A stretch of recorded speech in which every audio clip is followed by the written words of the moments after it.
Alô, está funcionando. Tudo bem? Bom, boa tarde a todos. Eu sou Isabela Good Teixeira. afternoon, everyone. My name is Isabella Teixeira. Esse painel que vai exigir de mim uma certa contenção de ficar calada, que todos que me conhecem sabem que é This uma panel, everybody, muito complexa. you know that this is a very complex and difficult job, especially in this topic. But this idea here is for us to have a completely informal environment, because this is a topic that we're going to discuss with several different views. This is one of the key topics of COP. This is a topic that has raised lots of perspectives in terms of how to deal with the climate finance, and it causes a lot of fragmentation, as if solving the climate fund wouldn't solve the nature finance and the climate finance. But this is one of the complexities in this multilateral topic involving the climate debates, and we should overcome the fetish on money. Allow me to use this expression. I believe that people have a certain delirium. The money is important, but how you should deal with the money for this destination. So this panel will discuss climate financing and development. The name of the panel is to mess with the imagination of those who are outside. I am a co-author with a paper with Nick Stir on climate finance that was requested after the Stern report 3 years ago. And obviously the discussion that should be there in my report, my paper, is a discussion that we will only I am amid economists here, and I'm a biologist. I'm the opposite, but I say that we'll only be able to deal with the money. We'll only say that the private sector has to engage as if the private sector would allocate money without any return rate. Return rates have to do with competitiveness. If it has to do with competitiveness, it has to do with subsidies as well. So people talk about phasing out the fossil fuels in the world without understanding that a lot of countries don't have short time solutions for this. I think if I tell all the countries to turn down their lights, shut down their lights, the only country that will have their lights on is Brazil. So we're talking about allocation of money without a return rate. So we have to do a phasing out of subsidies that are placed in the wrong direction, and a phasing up.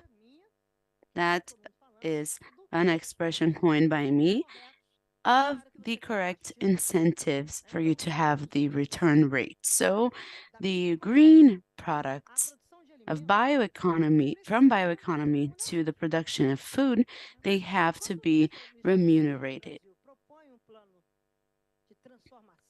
And when the Ministry of Brazil proposes a transformation plan, this plan has to be embedded to the transition, because you don't transform overnight. This costs money.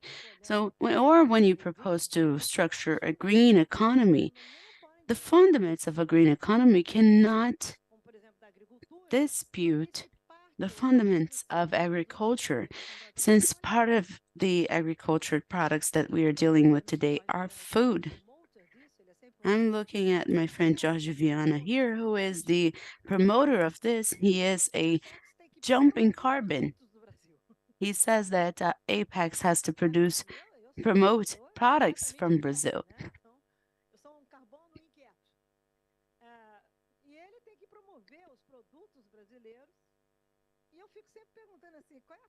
And I always ask him, what is the return rate that he promotes? Because one thing is to promote in the demonstrative scale to awaken interest, and it's a different thing to deal with the capital market and deal with this paraphernalia of the world that is constantly changing. Brazil has the first considerations of a plan, an ambitious plan that wants to transform the economy. It's not an ecological transformation, it's a transformation of the country's economy, of course, with green fundaments. But I've never seen anything greener than the green in the dollar bill. You can tell me later. In a pragmatic world where I live, there is no greenwashing.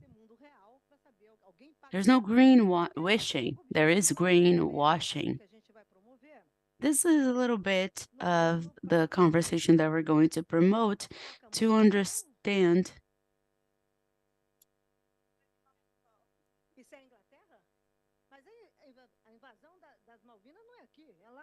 There is a song playing in the background, but I heard that it's coming from the England Pavilion.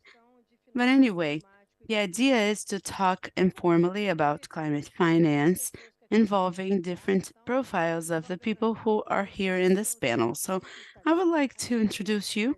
I have Tiago Piccolo, who is on the right.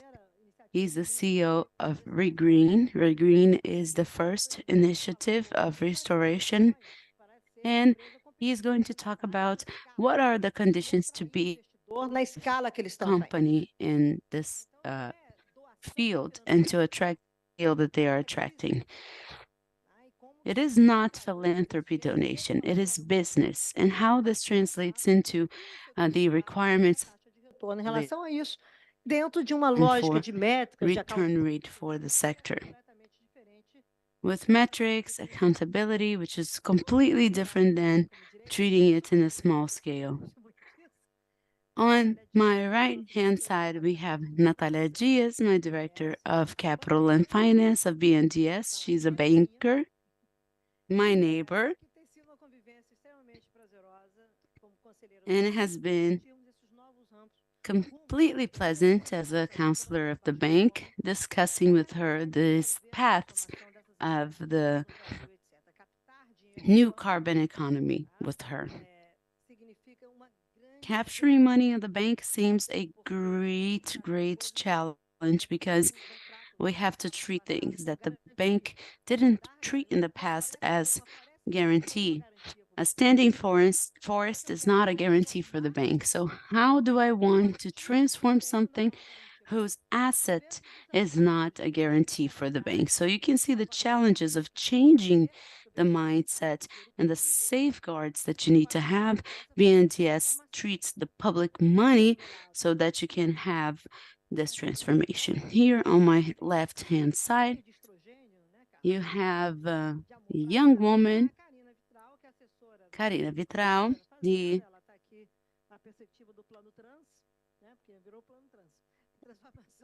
she is the assistant to the Minister of Finance.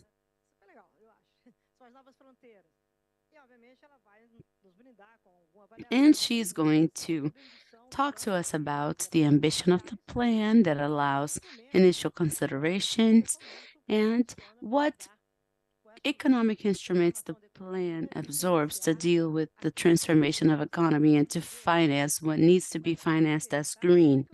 There are 50 shades of green, but how the dollar comes in this. I'm also pleased to be with Anderson Caputo, who is the head of finance of IDB. BNDES is the tropical, IDB is the tropical BNDES. It's the regional BNDES. We have a regional bank in Latin America working on this, but people, they lose the dimensions on the dynamic. We talk about the Amazon Fund with $1 billion initially. The agreement that they made in August in the Amazon Dialogue in the regional summit of the TCA to finance the regional banks. The first step that they took was in the same scale. So for you to have an idea, It is important to have money and to have philanthropy, but to change the scale and to work continuously, you also have to have the mindset of the banks that are allocators of resources and that are working in the regional aspect of development. This region has a lot of alternatives, but it's not yet in the political imagination as an economic and a climatic um, scenario. We are in the political context as destruction, the destruction of the Amazon. When we did the summit in August that President Lula led with other heads of state in Belém, in the context of TCA, the letter of Belém brings an affirmation of the heads of state that we recognize the point of no return of the forest. For the first time in the world, heads of state recognize the border of the planetary bounds. Nobody uses this as a positive argument of the understanding of this region on the climate change and what we call the limits of the planet. I talked in the European Parliament last week and I said, when they accuse us, they do, but when they recognize the advances, they cannot do that. This is called climate politics. And when a country wants to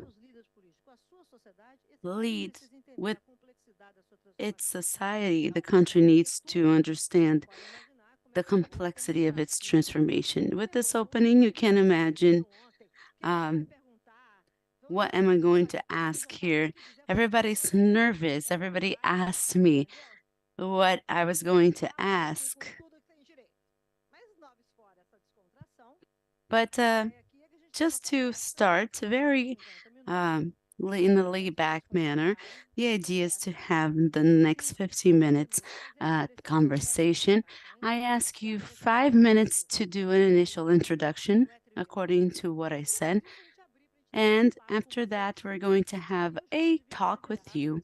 And Jorge Viana is going to come here and wrap up this panel, because this is how the world changes, and this is how the country changes. I'm not going to torture you. I'm not going to give you a bad score.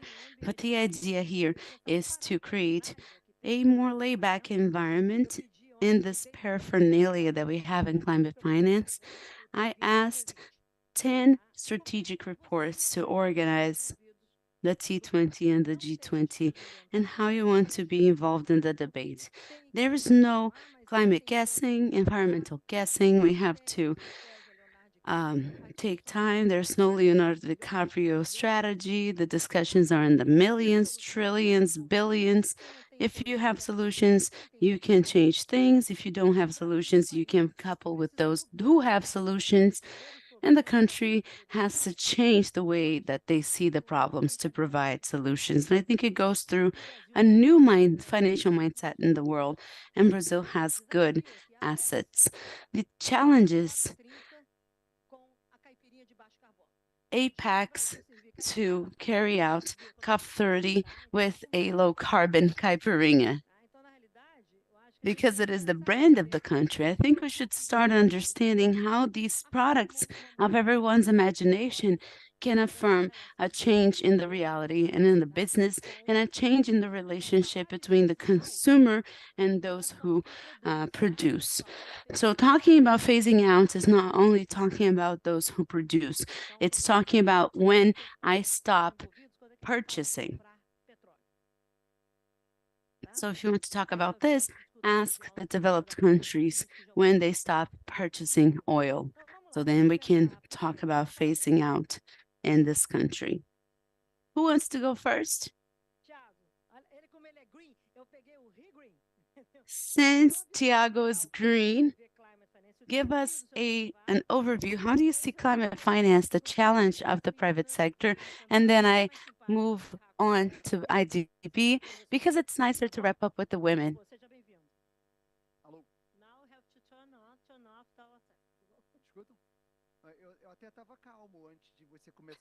I was okay before you started speaking, but after your opening, I am a little bit more nervous. My name is Tiago Piccolo. I am a CEO of ReGreen. Before I talk about the challenges of climate finance, I would like to talk about what is We Green. We are a company of ecological restoration. We take areas that were deforested decades or even centuries ago, and we restore the original ecosystem that they had.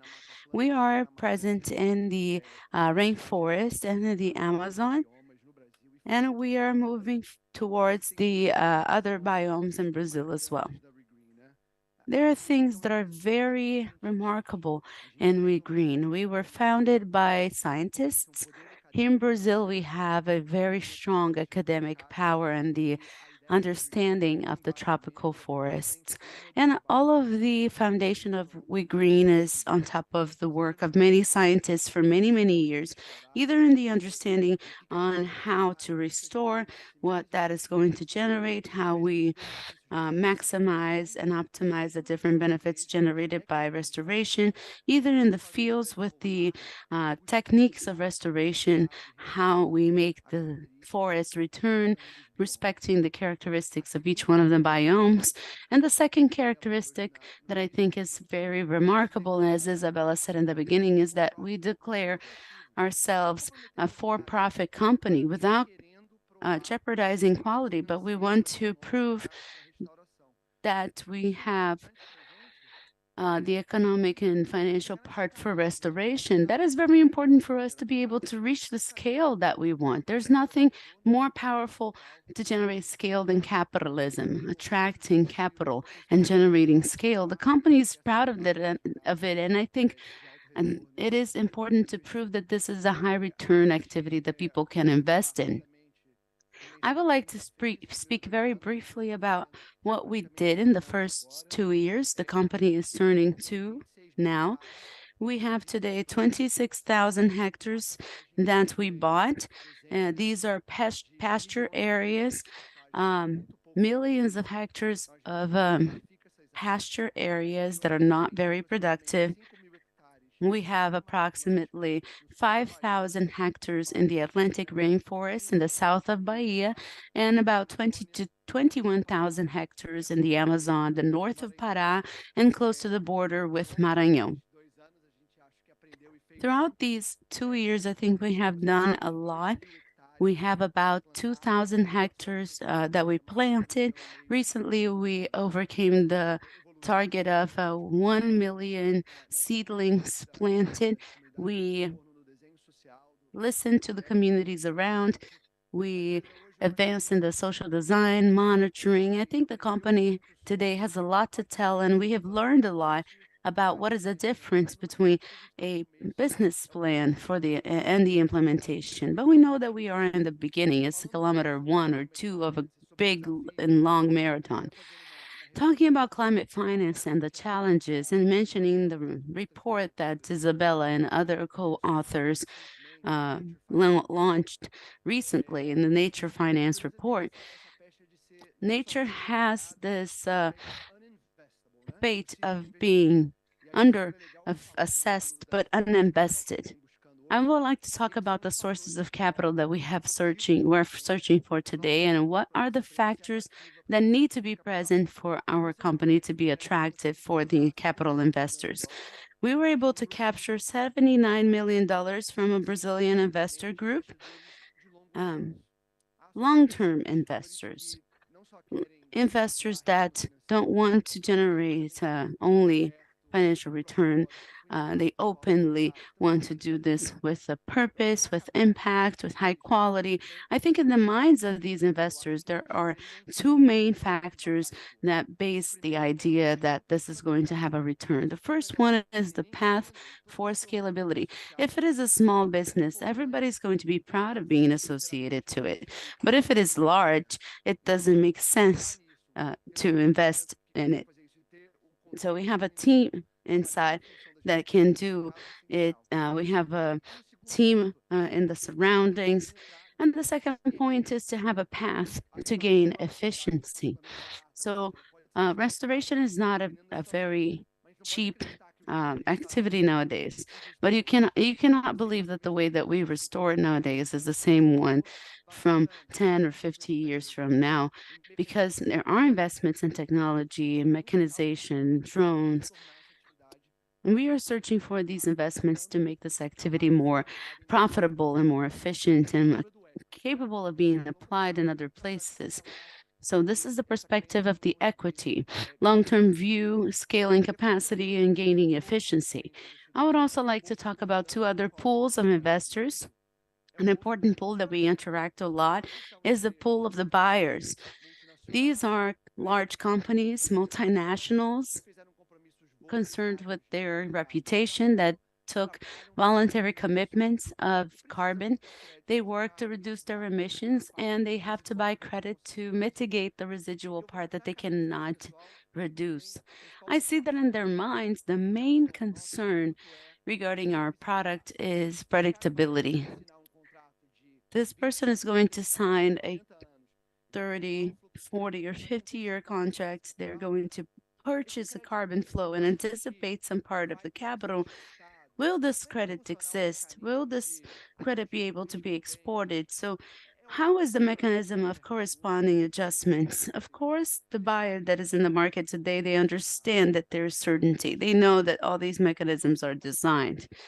I think our capacity, not only as a company, but as a country, as a society, and as a government, of gradually reducing the uncertainties and avoiding inserting other uncertainties is a very important element that can hamper or facilitate the negotiations that we deal with in a daily life. And also, I would like to talk about the debt capital. We don't imagine that we are going to have the funding only with equity or only the money of buyers. We are going to need debt equity in an intensive capital project like ours. It is a difficult talk with the banks nowadays, not only because of the return, but because of the deadlines associated to restoration and because of uncertainty.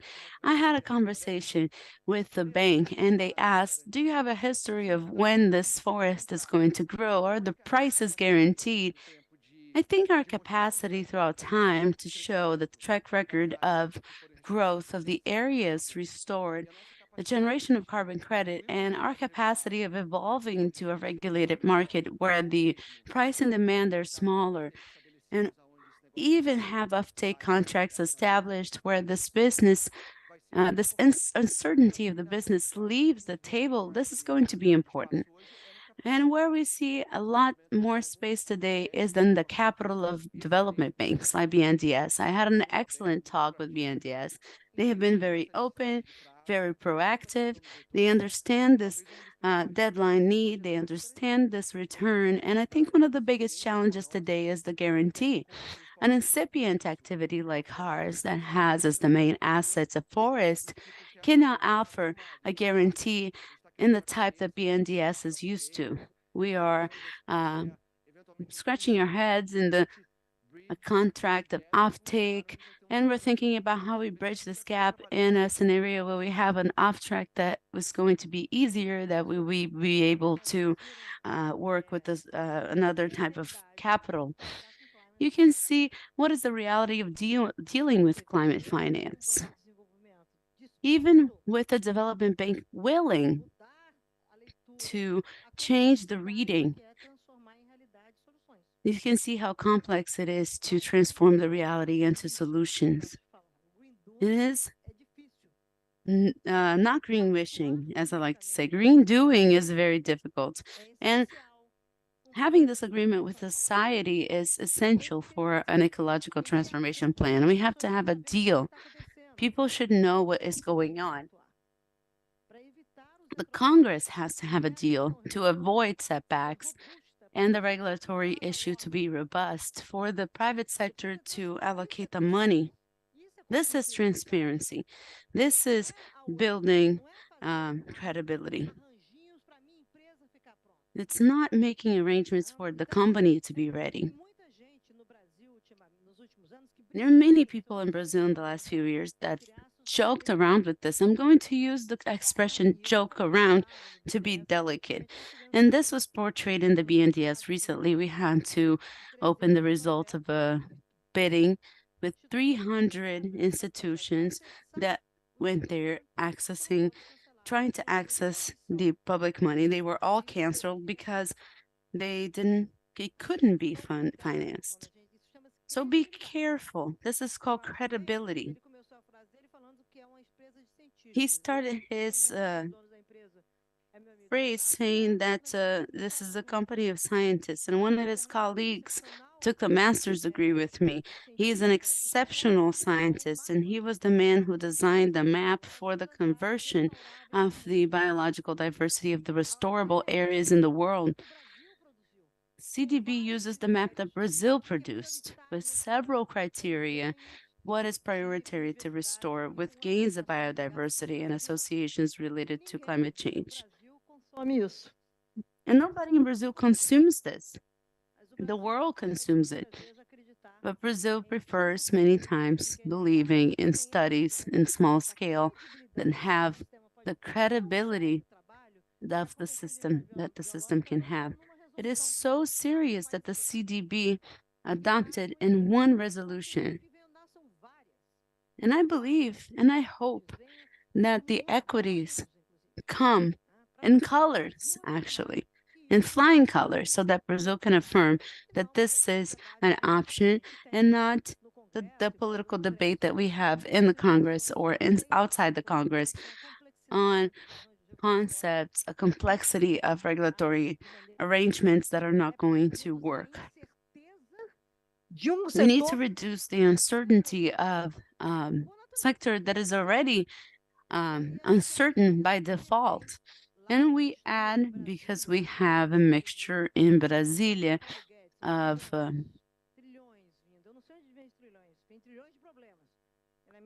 unreasonable people. There are trillions in 35 years of public work, and we have to convince from the investor to the Court of Auditors that you are right. You have a bunch of jokesters and skepticals. So I'm going to invite, with these words, representing the IDB,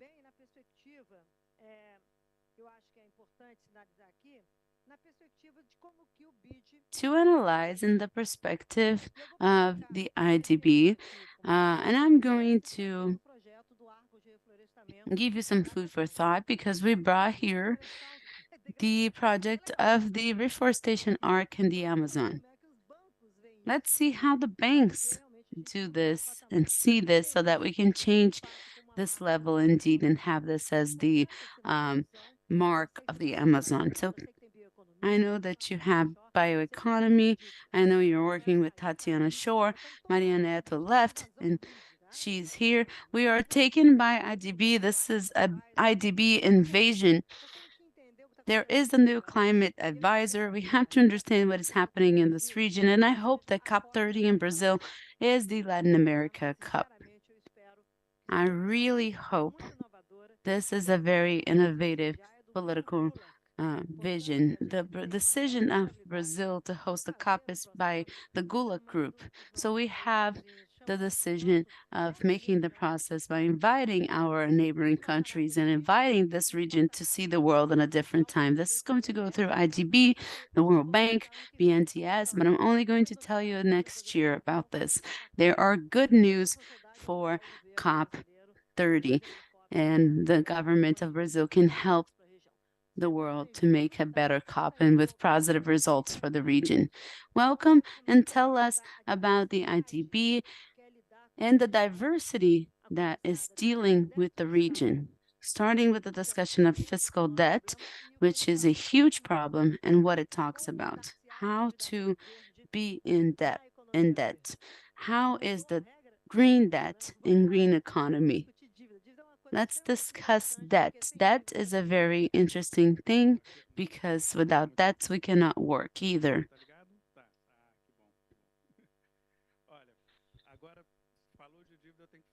You talked about debt, and I have to talk about my past life. I was an administrator of the public debt in Brazil, and Then I worked in the World Bank and now I'm in the IDB. And we talked about many things here. I'm going to notice how we talk about how we notice the debt in IDB and how we're part of this chain to help unlock the activities. There's a lot mentioned here about the return that the investors want, but many points mentioned here actually are related to the risk. When I was being the administrator of the Brazilian public debt, Brazil had a really high interest rate offering returns, high returns to the investors. But the issue was were you going to mitigate risk? Here we're talking about several types of risks, from small farmers to the sustainable agriculture and infrastructure. So there's a huge variation of investments and financial risks. There's also another part, which is preparing the projects well. Here, one of the things that we are thinking about is that one of the solutions is that we have to really find a chain of actors that can get to the end activity. One of the main points talking about at the Amazon IDB launched the program Amazon Forever that deals very holistically uh, about bioeconomy, cities. It's and we have to think about the city to talk about bioeconomy because you have all of the production chain. One of the main programs that we announced, the action plan for 2030, it was a partnership with BNDES. We launched it when we had the event in Belém, and we already announced an action plan for 2030, which is the Green Coalition of Public Banks. It is a huge coalition with the public power because we have 20 development banks. 3 of them are multilateral. We have World Bank, IDB, and BNDES, and also CAF, and 17 development banks covering 6 countries in the Amazon. And what is important in this formula that we are discussing here? This group is going to work on risk solutions. We're going to have a lab to develop solutions for different kinds of investments that are necessary. One of the activities is going to be in the mobilization of resources because we know that concessional resources are very scarce, and we talk here about guarantees that are essential. We talk about innovation, but guarantee essentially is not an innovation. The biggest change that we have in order to mobilize the investors that nowadays we not only have to use the guarantee, but we have to have an embedded impact. The investors want more and more to adopt investment policies related to impacts. So this is something else we are working on. It's not only about the financial side or removing the risks, but we want to elevate the standards, the measurement and quality standards to end the greenwashing. This is going to be a very important component. This is the chain, I believe, that we as IDB, we're helping mobilizing resources, and we're working with the banks here that have that capillarity to get to the distribution of the resources. Acho que você vê como é legal, assim, quantos de vocês enxergavam isso, assim? How many of you saw this before? So when you want to change and be green, you're going to start understanding how Brazil wants to work. We have solutions, but it's not trivial to change overnight. This is the trajectory that climate finance imposes to all of us. Alina, you have the transformation plan, you're engaged in it. And what are the instruments that you are planning in the Ministry of Finance, which are catalyzing instruments of this first moment to approach the transformation of the Brazilian economy, aiming at a more green economy. So how do you deal with the transition looking at the transformation? Welcome. It's a pleasure to see you again. Thank you, Isabella. Good afternoon, everyone. Good afternoon to the colleagues here sitting at the table. I would like to say that I am Team Isabella. I am here nervous, saying, how am I going to speak in front of her? It's a great pleasure to be here with all of you. I'm going to say a few words before I approach the topic that Isabella asked me, because I believe that there are things happening in Brazil that are not trivial. And it's very important that we look ahead and we are critical with the reality and think about the amount of things we have to change, but we also have to celebrate our victories. And as a representative of the Brazilian government, I have to say that the good news is that 10 months ago, Brazil returned to the climate agenda, and this is not trivial. And interrupting the climate revisionism, Brazil understands that this is an emergency and it's here. Climate change is not coming. It is not going to affect our grandchildren or great-grandchildren. It is affecting us. These heat waves, the drought in the Amazon, the rains and storms out of season, how much this is going to affect the economic activity. The Brazilian government of President Lula acknowledges the climate emergency. And from there, we think about a Brazilian plan for ecological transformation. This is the second piece of good news because the whole world is concerned, and it is going to place their cards on the table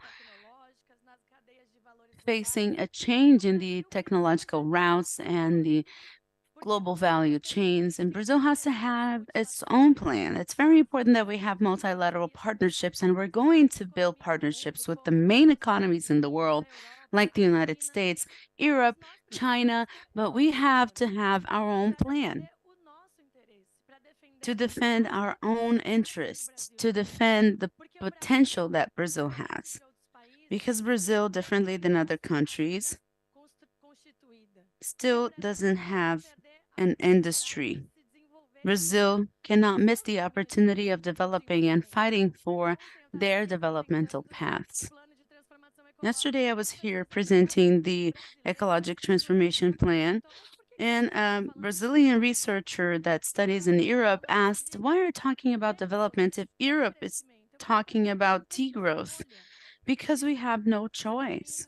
If not, the developmental path. We have to solve the hunger of our people.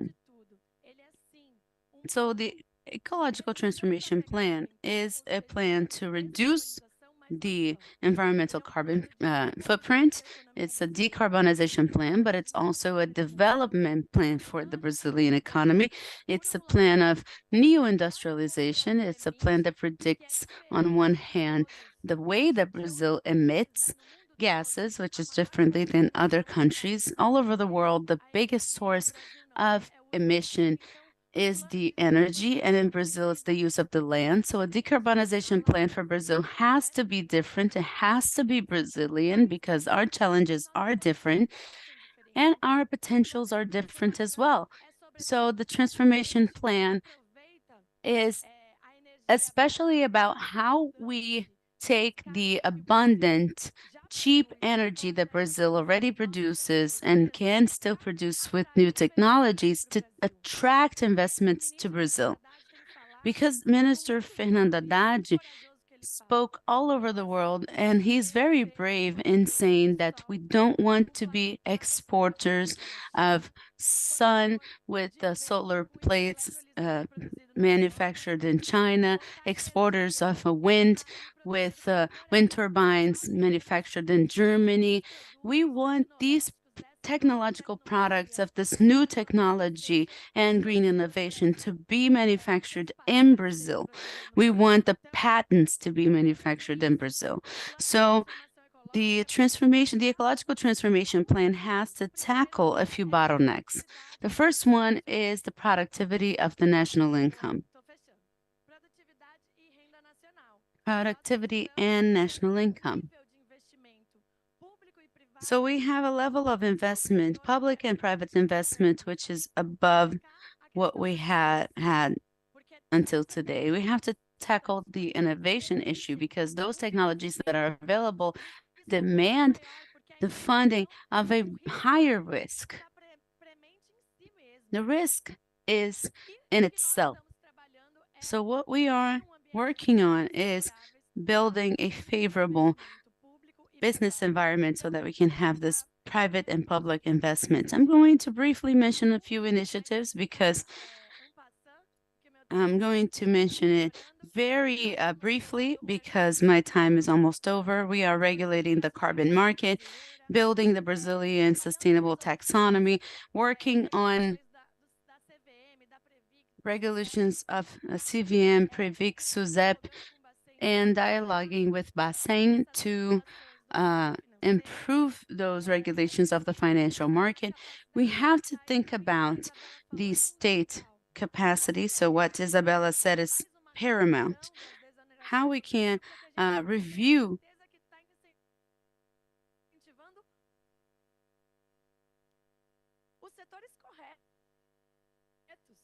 what we are incentivizing the correct sectors and free space in the budget to incentivize the correct sectors. The use of public accounts, the use of local content for green products, the local works and investments.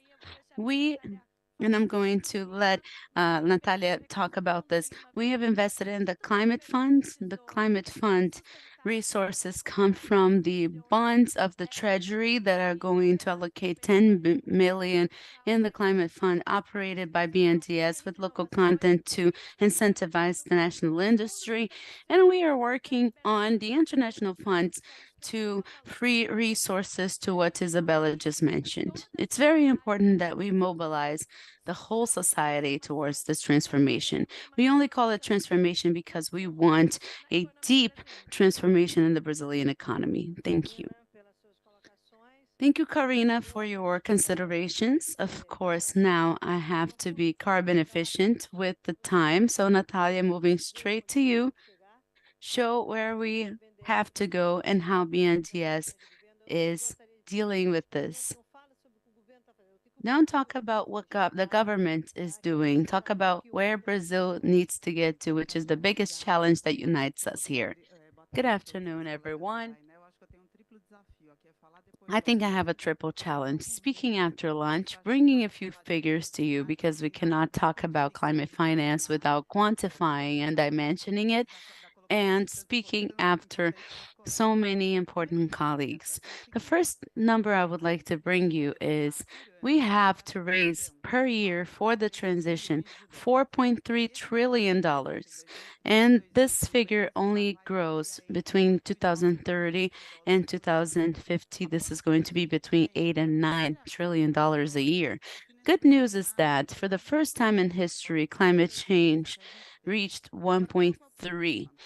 Look at the size of the difference. But the problem is this finance does not have the scale necessary to streamline the transition, and it's not distributed equally regionally according to the sectors. So only 15% of this sum is coming to the emerging markets, which is where there is a growth in the emissions, including Brazil. The least developed countries, the LDCs, are the more impacted by the climate change, and they're receiving less money. When you look at the combination between private and public, we have a big attraction of the finance for mitigation in the sector of energy, 44%, and then in the sector of transportation. But the agribusiness, which is a sector that contributes for the emissions of Brazil, only gets 4% of this investment. And then we have a difference between what happens in the developed world and what happens here. In the developed countries, the private sector is financing 80% of the projects. They come with the private finance. And here in the emerging market, it's 14%. So I think the discussion we have to have is what is the model that will streamline this investment and make it grow globally? It's not an issue of stock. The world has never been richer. We have $350 trillion, 250 trillion in institutional investors' hands. We have to generate externality. The ESG aspects have to be part of the investor's reality so that we can change this. And how can we attract the investments to Brazil? What are the bottlenecks we have? If we take the projects of wind energy globally, it is going to have a capital cost in the developed markets in the European Union of 4%. In average, in the emerging markets, it's 11%. We are financing the infrastructure projects in Brazil at 15% a year. So what we need to do, I participated in several forums here. Brazil has great comparative qualities. We are a stable country. We have the cleanest energy matrix. We could be the first country of G20 to be net zero, but we have to attract money, the dollars that Isabella mentioned in her opening. So I think we have been doing a good work, and the difference between setting a wind project in Brazil or abroad is the exchange rate and the regulatory costs. We have had great advances in the regulatory issues, and this helps giving a little bit more stability and also some interesting movements as we are doing globally to reduce the head cost. IDB announced with the Treasury that we are creating a line. There are some other options. I think the plan is going to detail it, but using part of the exchange reserves of the Treasury to reduce this cost of head to attract international investments. When we look at the Brazilian market, we have challenges here to overcome. We have a Brazilian specific issue because the projects of infrastructure in Brazil are being financed by the debentures that give exemption of taxes for individuals. Usually infrastructures are financed by institutions. This only happens in Brazil. And we have to advance in this sense. There are 3 trillions of reais in the hands of these guys that are only investing in public bonds. That's because they don't have the control bodies on top of them. So how can we bring these people to the conversation?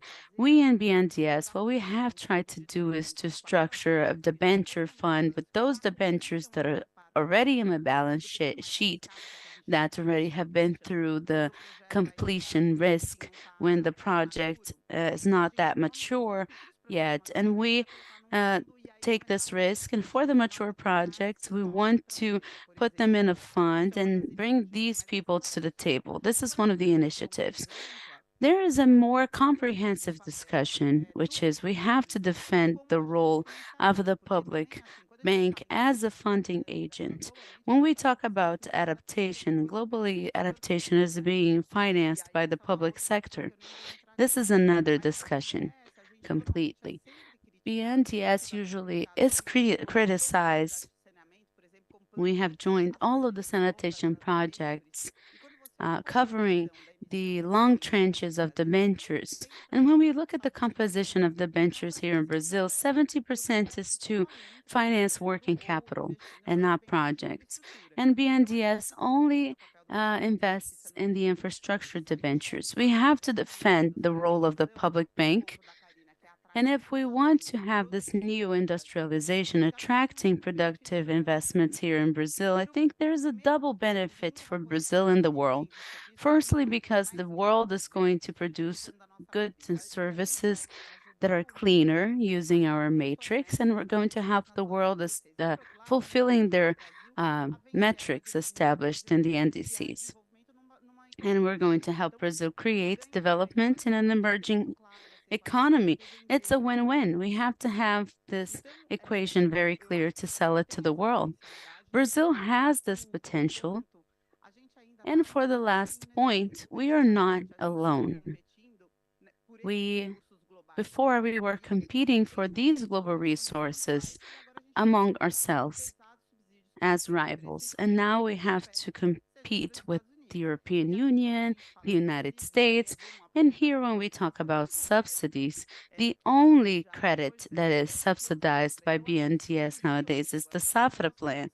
So we subsidize the agribusiness. It wouldn't be a power if it didn't have investments. And we have to focus on what are the sectors that we have to privilege and establish discount rates or facilitate the raising of funds, raising of resources. For example, for reforestation, we're going to have a rate of 2% a year to finance projects of reforestation. I think it's a matter of choice, planning, and awareness raising, and the vision of the country we want to have. Brazil has never been so close to achieving its potential, but this is going to require ambition, planning, and sitting at the table and placing Brazil not as part of the problem, but as part of the solution. We have to influence this global dialogue.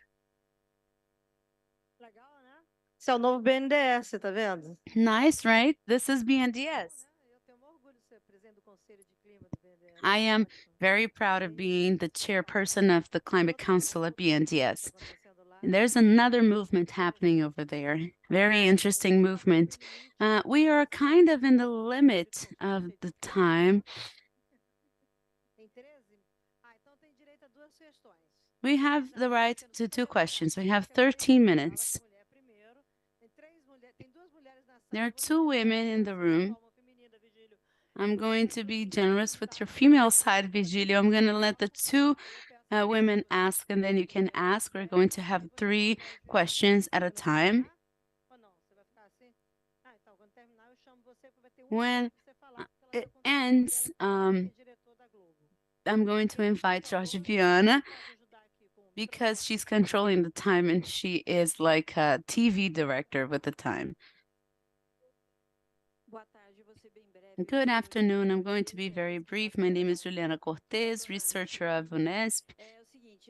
I'm also in Team Isabella. I work with lumber technology, new lumber products.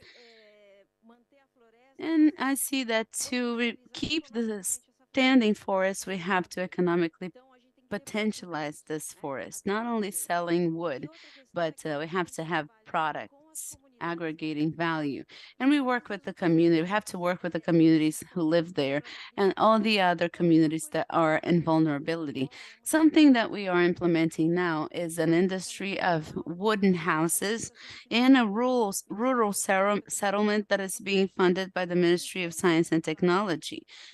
We are in this phase, this final phase, and I would like to ask, as a social technology that is going to add value to the wood, that is going to give conditions for these families to live in a better way and be able to protect and preserve.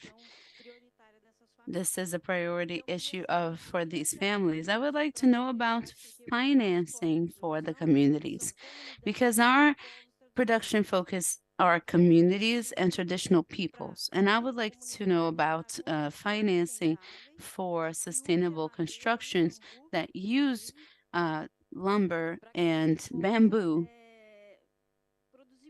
so that we can produce many units of these houses.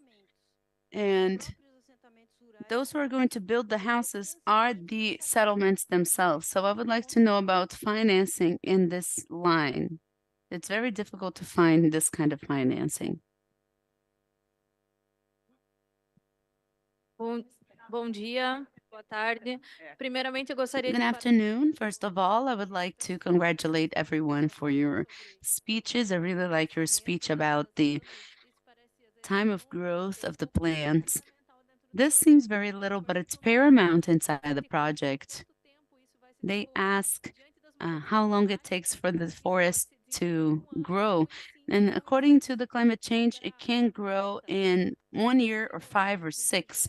And asking for the goal of a agroforestry project, depending on the release of money according to the growth of the plants, is something that can make the project impossible and take people to bankruptcy, as I saw it happening.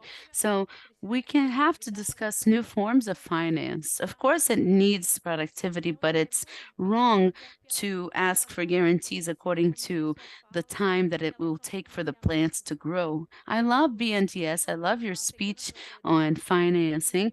I have a small property, and one of the difficulties that I see in my region is regarding finance of the ABC credit, the low carbon agriculture credit. I have another profession. I cannot register as a small farmer. Many people would like to have access to credit, but it's a very small amount of money. So how much money should we still invest in these projects that are sustainable? I like our always and forever minister, Isabella Teixeira. I really liked your speech, especially the jokes. This is a secret of negotiation. It's an icebreaker. Much more than that. We can get negotiations through being nice. Arrogance doesn't take you anywhere, but being friendly takes everybody everywhere. Learn that. Great lesson to everyone. And I really like the panel. It's not a question, but it's a request to BNDES regarding those credits for the low carbon agriculture. I really like this speech of our minister regarding the payment for environmental services and standing forests. What is the incentive for the person that preserves? Like in states in Mato Grosso, they want to cut down the forest and plant soy. But I talked to many farmers over there, and they said that if they paid them, they would keep the forest standing. Thank you very much for your question. Virgílio, the microphone is getting to you for the last question. Thank you. This is the new normal. The man with the female soul. Great panel. I would like to deepen on a topic that Natalia raised, which is the role of the pension funds. And I would like to shed a light on one of the main challenges of Brazil, which is depolluting our waters. We're never going to be a prosperous country with our rivers and seas polluted. This requires an investment in the order of 600 billion reais. I was talking to Natalia about this before the panel, and we are investing less than half of what is necessary per year. Natalia, you mentioned the pension funds that have a long-term view. I think this is a niche that we should include a strategic action to capture resources that are big. And from those investors, those who have money in bonds, they should be doing good, because sanitation and depollution is a really good cause to invest in. We also have non-reimbursable resources, and the poorer segments in Brazil that the private concession model doesn't reach them as they should. This is just an example of how we can move fast in mobilizing relevant resources for the Brazil situation. Now I'm going to pass the floor to everybody. We have to wrap up, and Jorge has to speak. We have very little time because Jorge has to speak. But we have to answer the questions. Jorge, when you get here, you're just going to say goodbye, okay? So I'm going to ask you to do the same sequence and comment very briefly whatever you want about the questions. I'm going to be very objective. At least two of the questions have a lot to do with what we do in Evergreen. We Green. One of the models of revenue is the harvesting and the planting of native species for different uses, like making furniture, construction. This is an activity that we would like to develop to generate resilience and return to our project. And this helps involving the community. It generates opportunity, CAPEX, employment in a different timing than restoration. In the future, we would like to not only raise these species in our areas, but having partners around us, maybe in settlement areas that are working with the same species, working with the same genetic material that we are using. And we have a very big research component, not only on how we increase the productivity of the forests related to the second question, how we increase bigger foods, but also how we take native species that we know very little, that are planted, that are not planted in scale nowadays, in communities that are 20 or 25 years. So we're very aligned to what you said, actually. Destacar ponto, né? I would like to highlight one point. You mentioned here about the size of the problem. Natalia mentioned the figures, and your question was very good. There is a change in paradigm. Whenever we look at the development banks, you thought about the money, but this is the balance that we want to get to. We have to attract the private capital in large scale. We have to open our doors, reduce the risks, have a risk reduction rule so that there are other financiers that can help us solve this problem in a more sustainable way. That is all that I had to say. On the ABC plan question, in the ecological transformation plan, one of the things that we have thought about was the integration of the Safra plan with the ABC plan.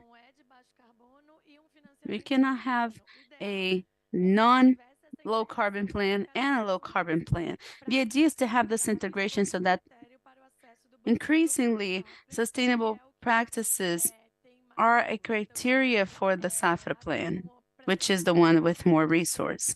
I would like to briefly thank everyone for being here. Thank the invitation of Apex.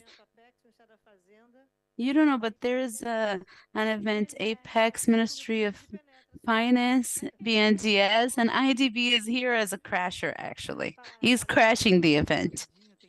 Natalia, very briefly trying to address the questions. The new paradigm of the sustainable finances is working in structures that we call blended finance. We combine a catalytic capital, which is a resource from donation that can come globally. It comes more from philanthropy, since we have very little philanthropy in Latin America. It is coming from the development banks. And we use this resource to give technical assistance to reduce the risk of the transaction and then capture capital for the private sector. But we would need another panel to talk about the blended finance. I am very sensitive to the question of the ABC plan. I believe the Ministry of Finance has increased the funds for the ABC plan. The big farmers, they know how it works. The funds go to them and do not go to the small farmers. This is a challenge that we have to address as the government. We are thinking about this in BNDES.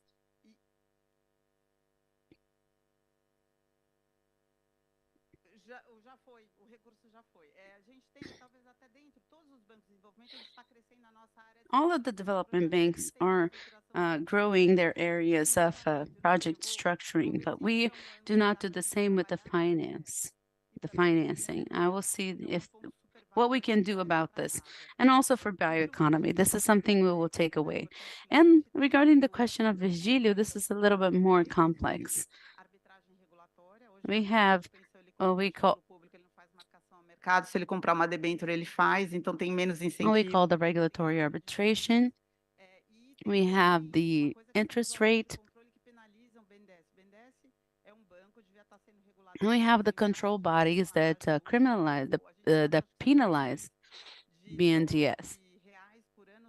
We spend $150 billion a year paying lawyers to defend the bank from control audits. We have a great relationship with them right now. Aloysio has invested a long time in that. And I think this is a more complex issue. I think sanitation is a great case for us to test and start unlocking this agenda. Pensando em alternativas e vamos tentar evoluir nesse caminho. Bom, super We're obrigada. thinking about how to evolve. Thank you very much. You passed the test A gente conseguiu montar painel para não with falar. honors. We tried to put together a panel to speak about other things than everybody speaking about outside. What Brazil does impacts the world. And your reaction was much more in this direction. Solving the local problem will solve the problem of many people in the world. Leitura de política econômica no Brasil. Isso nós estamos falando aqui.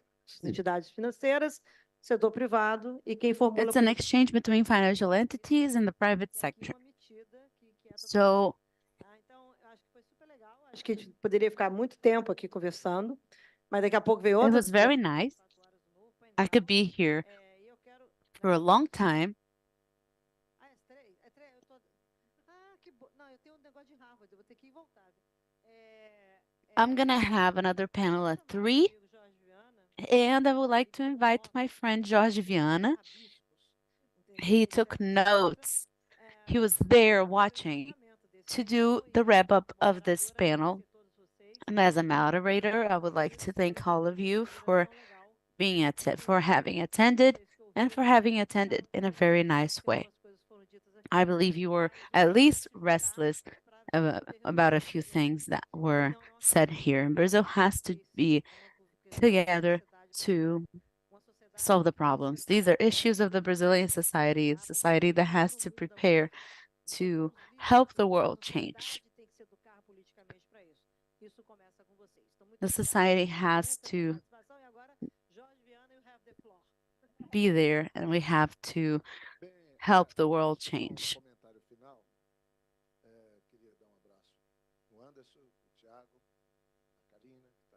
I would like to first greet Anderson, Thiago, Karina.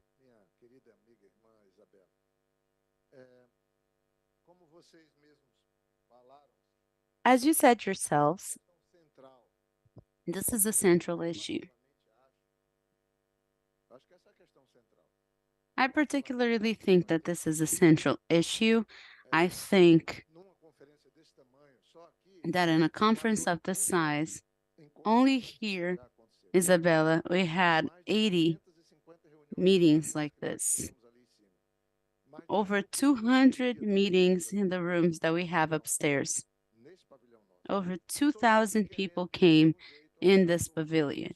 And people somehow wanted to find solutions for the problems. In the last few days, I have tried to focus on the problem and then think about the solution.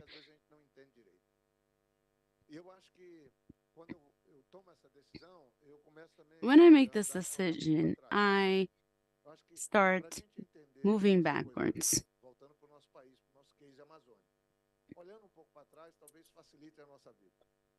And looking back, I think that might facilitate our lives.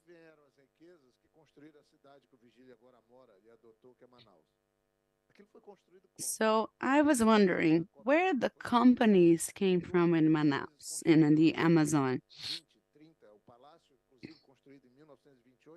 the palace that was built in 1928, where did that money come from?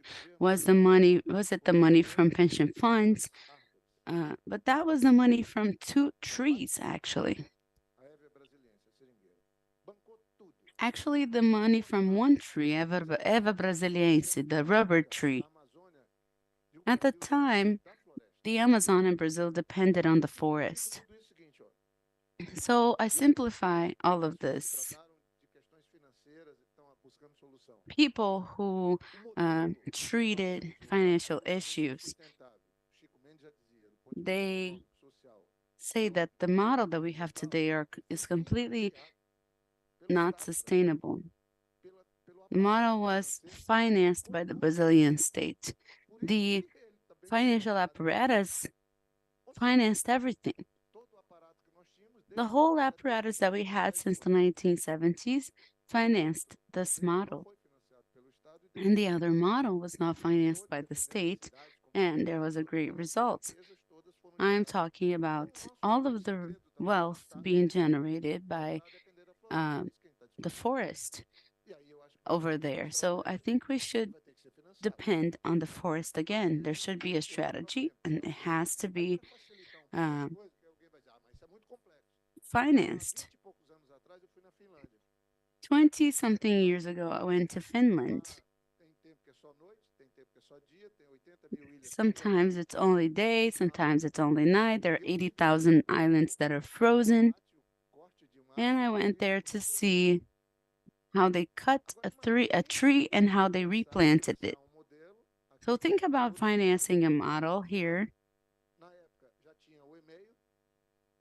At the time, we already had emails, and the licensing was if a landowner wanted to cut a tree that is 60 years old, they sent an email to the environmental body. If they didn't hear back from the environmental body in 2 weeks, they're authorized to cut it and plant it again, so that 60 years from that time, people could harvest from that tree again. And this model worked in Finland and in Europe. This has to be a source of inspiration for us and a source of simplification as well. You are starting, but I went there, I saw it many times. This has to be adopted as a policy, or else we're not going to move forward, and it has to be financed. So I would like to give you this overview and take an example to wrap up, a classic example. Brazilian nut, the other tree. Passado, a Bolívia exportou 190 milhões de dólares. Last year, Bolivia exported $190 million in nuts. Brazil exported this amount in nuts. Peru exported $36 million in nuts, and Brazil 30. When I was a governor, I built 3 factories of nuts. We built them when I was a governor. We moved those factories to the cooperative so that they could administrate them. I talked a lot to Aloysio, and the Amazon Fund has to finance more economic activities. It is through economic activities that we're going to have success. The biggest project in Acre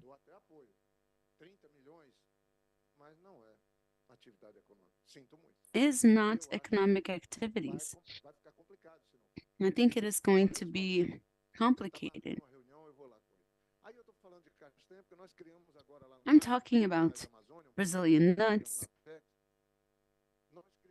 because we created the executive roundtable to try to discuss what to do with the Brazilian nuts, because Bolivia did that a couple of years ago. Riberalta has over 30 industries of Brazilian nuts. They are not knocking down forests because they're making a lot of money with only one species. And to really wrap it up, when I was a governor, we had lab to analyze aflatoxin, so the containers of Brazilian nuts would not be returned. Brazil does not have a lab of aflatoxin. The only one that was accredited in São Paulo asked to be disaccredited because there's not anybody that is focused on the production chain of Brazilian nuts.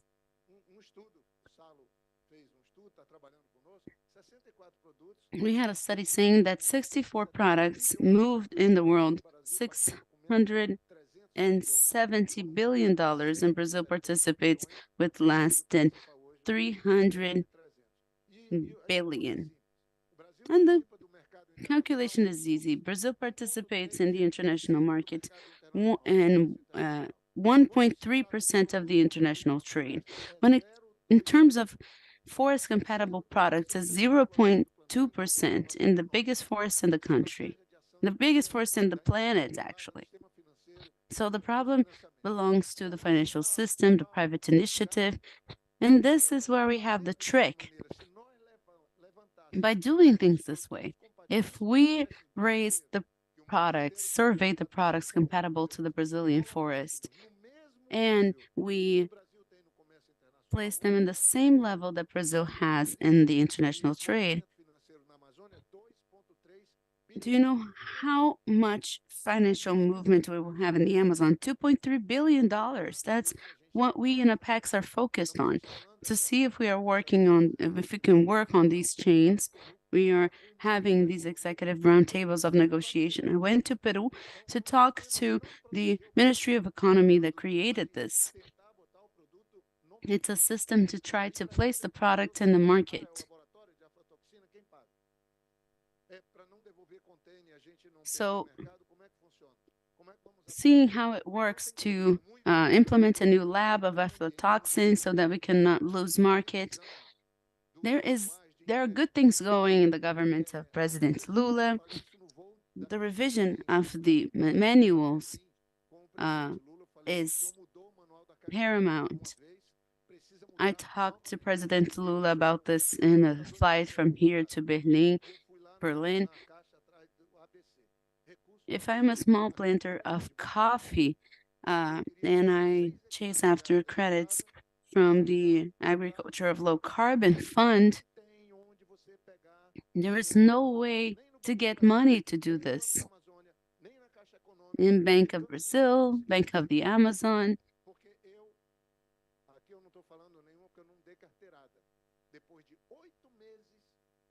after 8 months,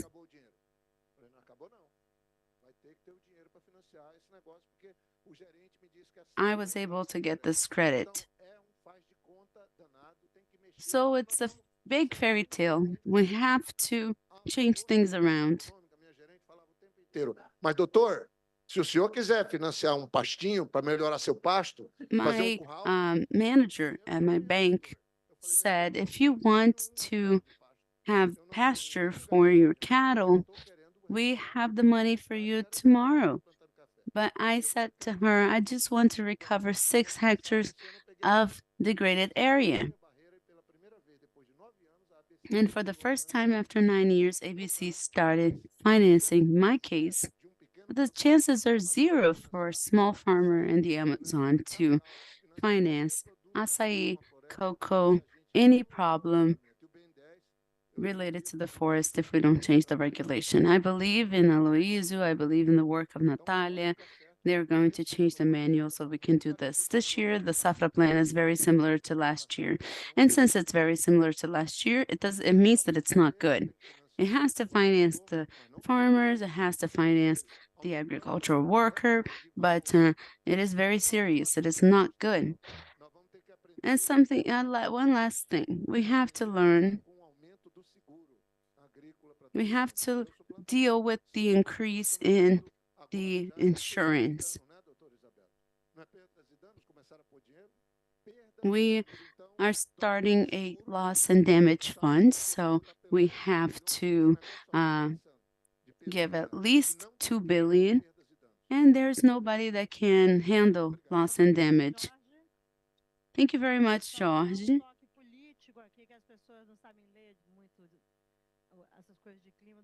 negociação e da visão estratégica.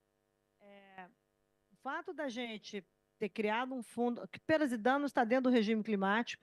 Loss and damage is within Instituiu o fundo ano passado e o kickoff do fundo agora. the climate funding. Do que a demanda.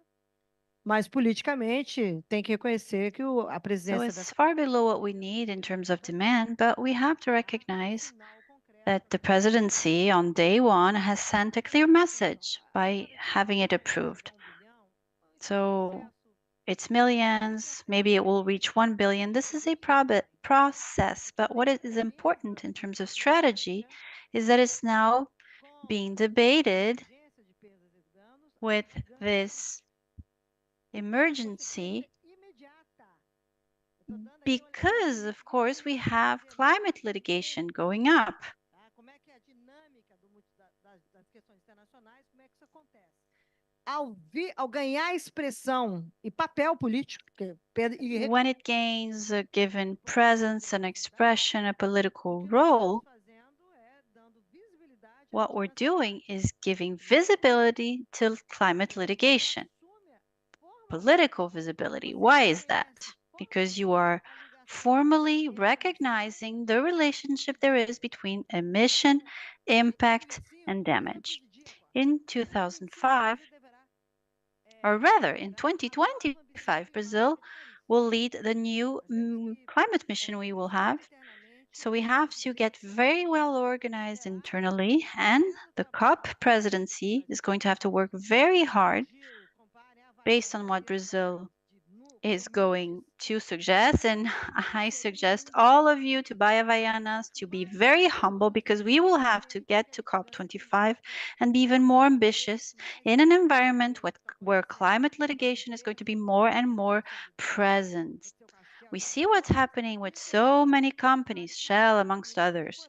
This is going to be part of the political scenario, all the impacts we're suffering due to climate change. So now we have to understand this, and we have to step up, because it's about social transformation. Brazil can get it done, but in order to get it done, then we have to sit down, we have to be adults about it.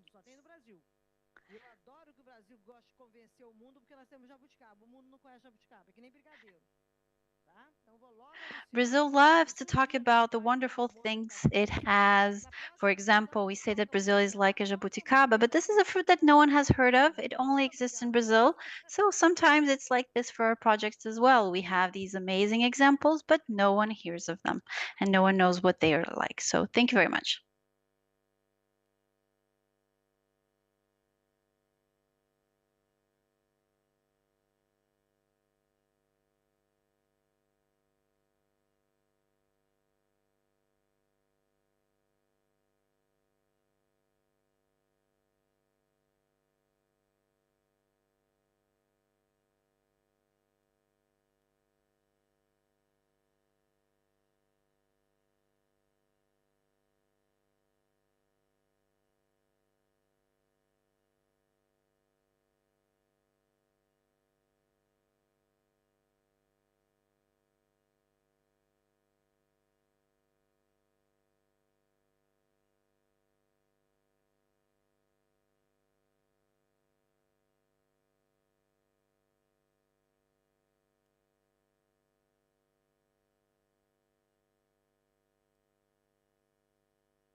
Senhoras e senhores, boa tarde.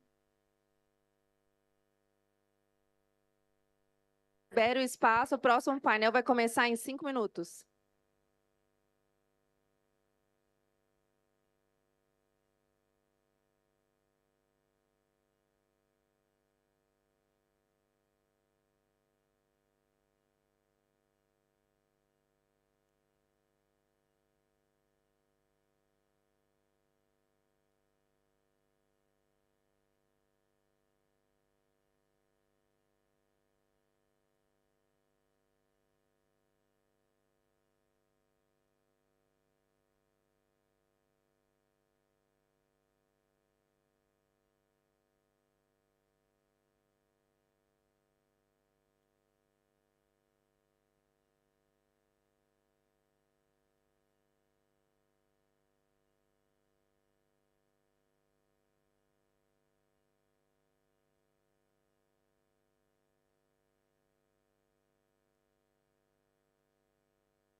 Senhor Ivan, se o senhor se encontrar no local, por gentileza, o senhor poderia abrir a câmera? Muito obrigada. Já vão testar lá. Muito obrigada.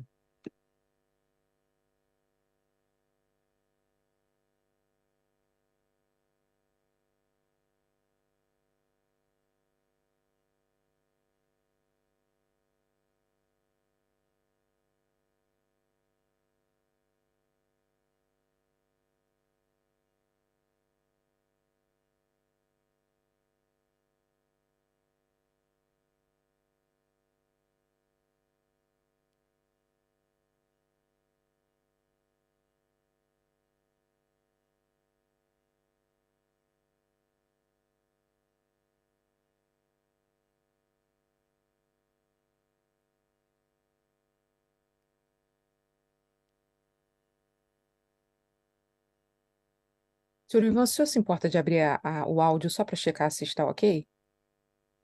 Falar comigo um instantinho. Claro que não, bom dia. Bom dia, o áudio está perfeito. Você poderia falar só um pouquinho mais, só para chegar o Oi, áudio lá?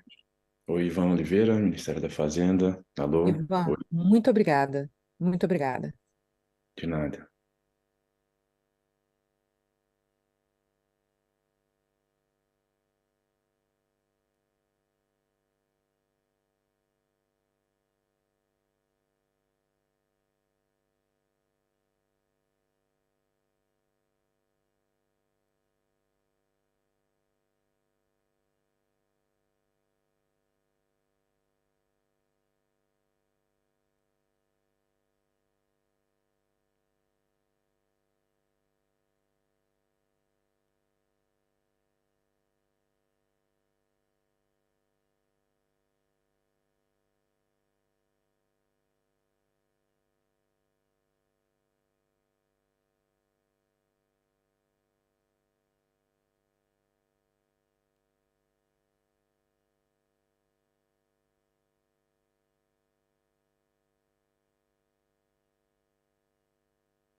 Oi, cadê? Passa aqui, ó. Olha como eu estou, mestre de cerimônia de vocês. Oi. Oi, gente, vamos. Aqui não dá para parar, como eu falei ainda há pouco. Já foram Hi, mais de everyone. As I said just a while ago, we have had almost 80 panels such as the ones we are about to start. In this pavilion alone, aside from 270 meetings in their smaller rooms.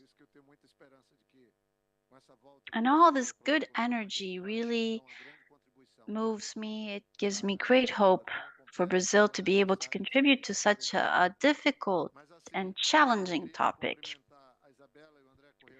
I'd like to greet Isabella and André Correia do Lago.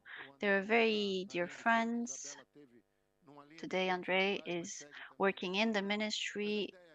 Isabella used to work in the ministry. Now she has a different type of active action that she's undertaking. And today we're here to discuss the opportunity with the G20, what this meant in terms of opportunities for Brazil, which is back on the table to have this leadership role.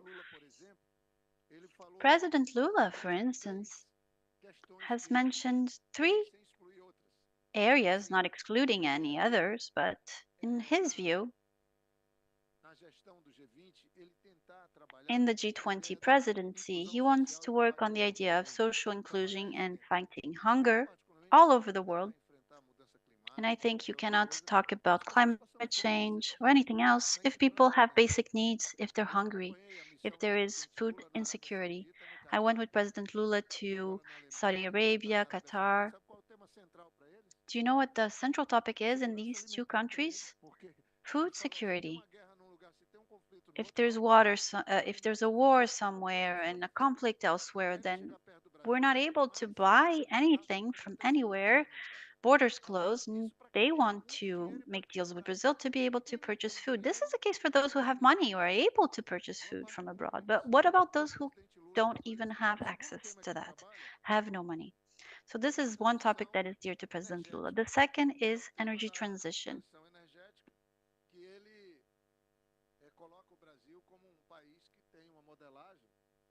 And he states Brazil as a country that has a good model. Lots of emissions come from the energy mix, mobility.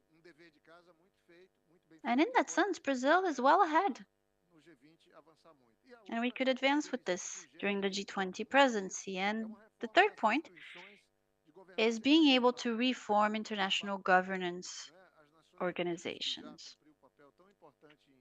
The United Nations, they have fulfilled a very important role at many times in history, but they have lost their strength, their force, their power because of the governance models. And Lula drives for that to change. In the G20, for instance, they could change the governance structure. So these are the topics that maybe we will discuss, and André and Isabella will discuss. At Apex, we've heard from the Ministry of Economy and the Ministry of Foreign Affairs, and they've all come to us to discuss financing.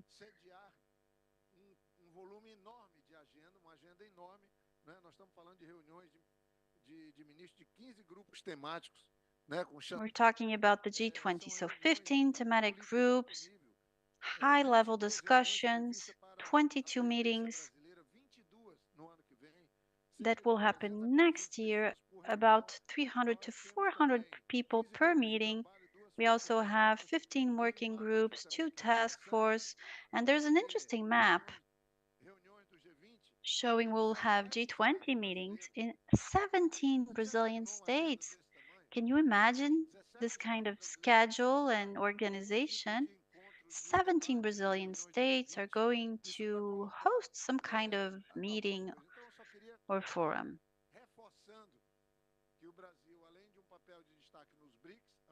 So aside from its important role in the BRICS, Brazil is currently president of Mercosur as well. And I just came back from a visit to India. It was very interesting. I was able to meet with the Indian Prime Minister. And we had a very interesting conversation. He Brazil is going to come after India. We've just traveled to India with President Lula to try and create more synergy with them. The Indian government, according to information we have, has destined close to 2 billion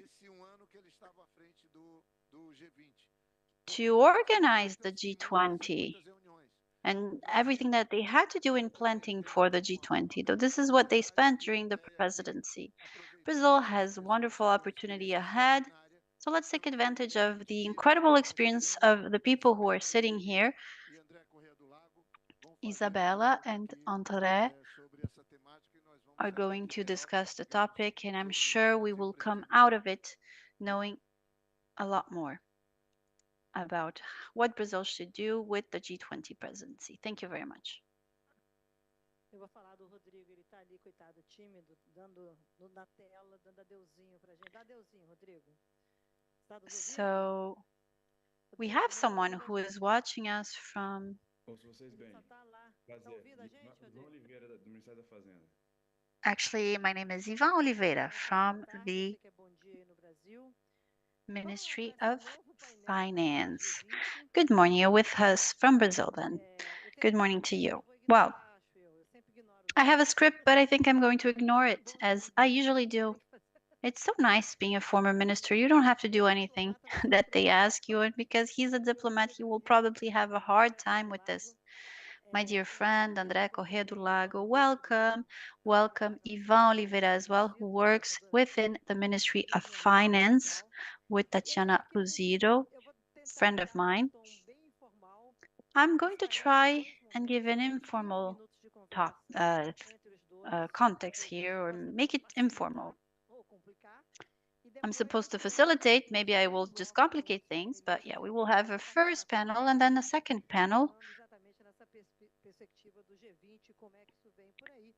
And we'll discuss G20 and how we're looking at it and what we get from society and their perspectives. Just to give you a political context, everything that Jorge has mentioned, the huge amount of official meetings, they're going to happen within the scope of an economic bloc, where if you add all the GDPs, it's higher than for the G7. If you remove from G20 the United States and China, the GDP is still higher than for the G7.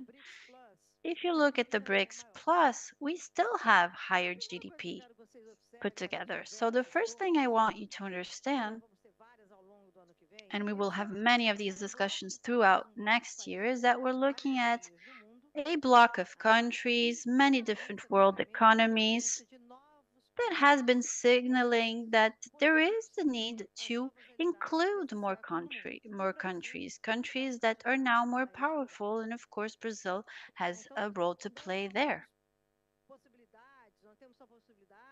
So we don't have just possibilities, we're not just a green potential. In order to be a potential, you have to work very hard.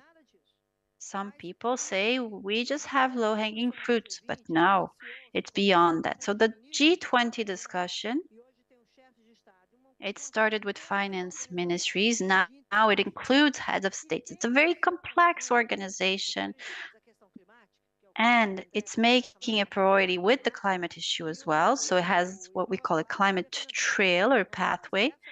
And Ivan is going to talk about the financial pathway.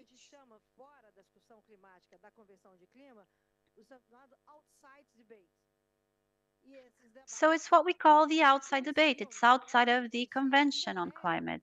And what we want is for those debates to accelerate the implementation of the Paris Agreement and what we can do in terms of climate change. But the complexity of having it really advance is the same complexity that you have globally to get anything done. When we started, and I was just a little girl discussing climate change in '92, we didn't have that geopolitical perspective, but now geopolitical perspective is essential. Some countries have their power centered around this idea. Brazil has a political ambition in some way in that sense. And I say it's rather shy ambition because I think it needs to better organize itself, but it needs to be a country that, aside from leadership at the political level, you need to have a society that's ready to lead. So we need Brazilian society to understand the world, or to understand the moment, the current moment for the world. It's no longer all these heads of state that we watch from television who are well protected. It's not. And the entire world will have to discuss the path forward. And this is the beauty of these meetings, of the mobilization, and of the fact that Brazil has to be mobilized 1 year ahead, and it will be working as well on the COP, which will come right after. So there's economic aspects, financial aspects, environmental aspects.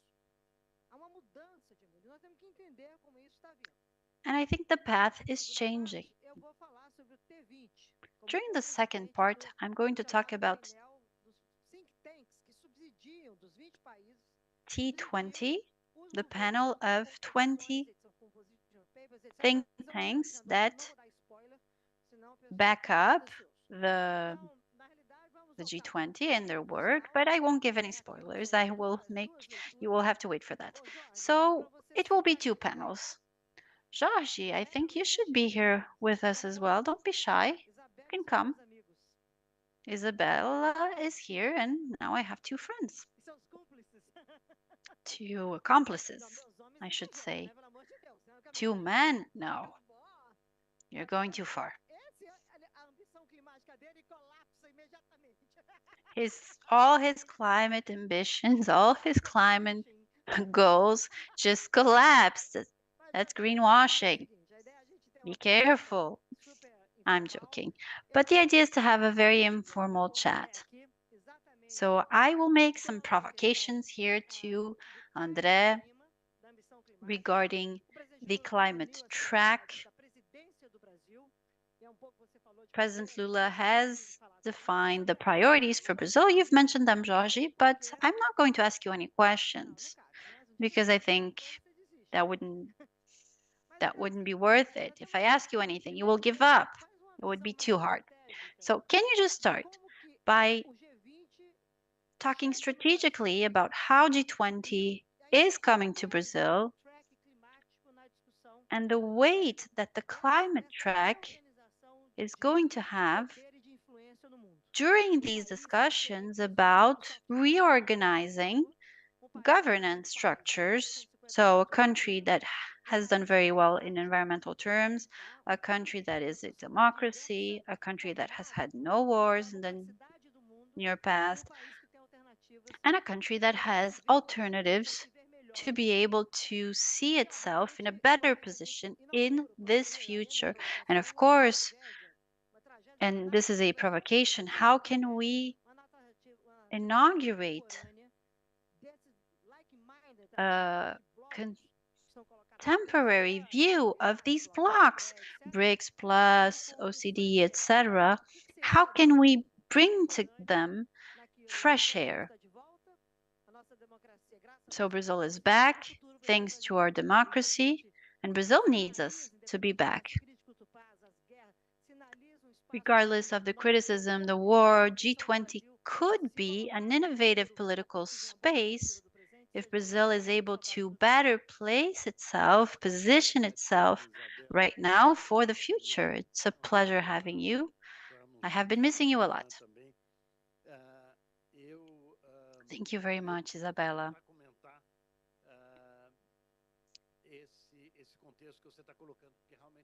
It's a pleasure being here as well. Let me try to talk about the context you've just described. It's very unique circumstances, actually, because if you look at all the presidencies Brazil is going to have, G20 in 24, BRICS Plus in 2025, and we will end the year of 2025 with COP 30.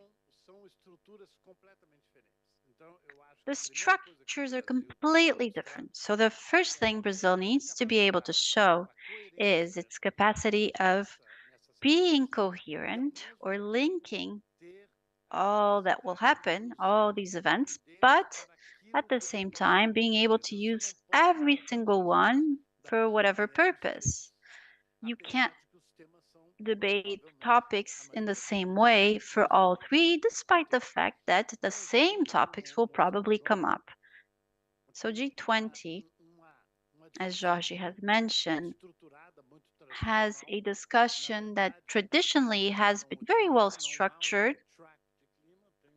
And as Isabella said, there really isn't a climate track. It's more of a climate Sherpa, so it's very political. And you have the financial track, you see represented behind me, which is going to lead us to an agenda that's very well structured already. So in time, the G20 accumulated a series of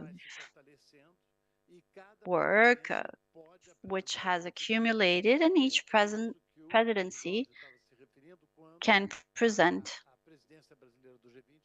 something a bit new. And this is what George was referring to when, for instance, the Brazilian presidency decided to make the fight against poverty and inequalities an essential aspect because it's the 20 wealthiest countries, so they need to talk about the topic. And the second issue, which is climate sustainability, but trying to bring it in a complementary way. And why is that? Last year, I was still living in India. I went with Minister Haddad to the first meeting that he had as ministers of finance, and it was impressive because everyone was just talking about climate.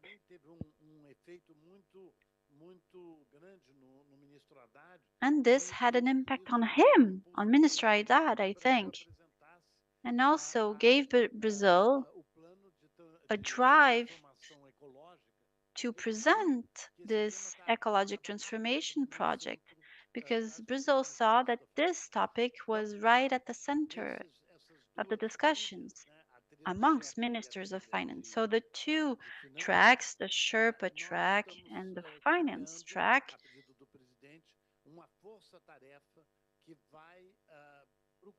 in order to develop them, we have asked the president to create a task force to gather all information we have about climate financing, having the two tracks come together so we can have a unified discussion about the issue. Why? Because the financial discussion, as you have seen at this COP, is a central aspect. And despite the fact that you might have a lot of oppositions and progress in some areas, the reality is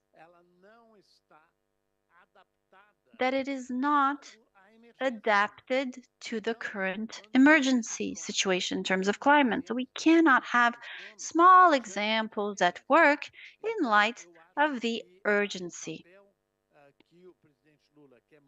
I think the role that Lula wants to have during G20 in the discussion of climate is really to accelerate. Accelerate because there is an urgency. And we're going to do the same with BRICS Plus. And of course, this will all lead us to COP30.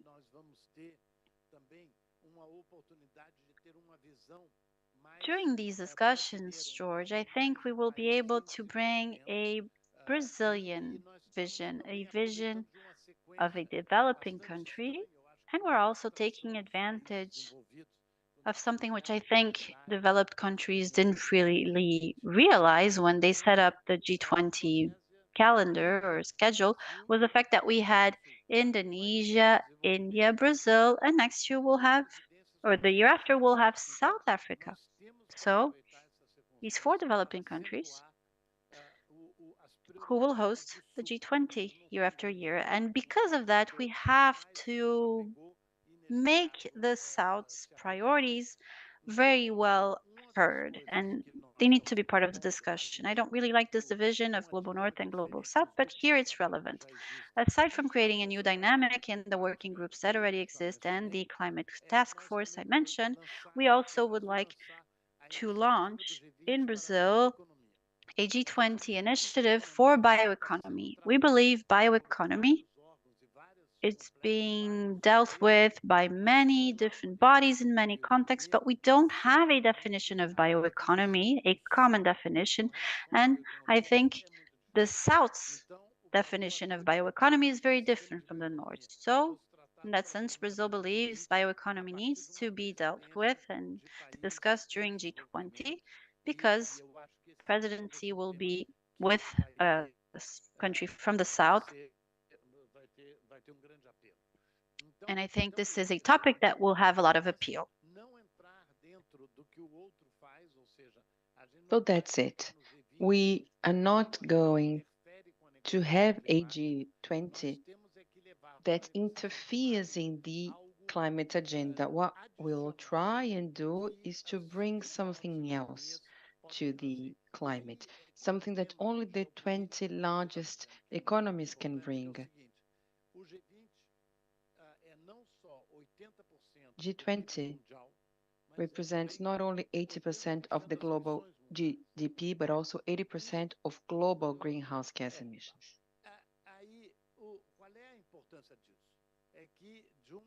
And what's the importance of this? In a simplistic manner, but quite effective.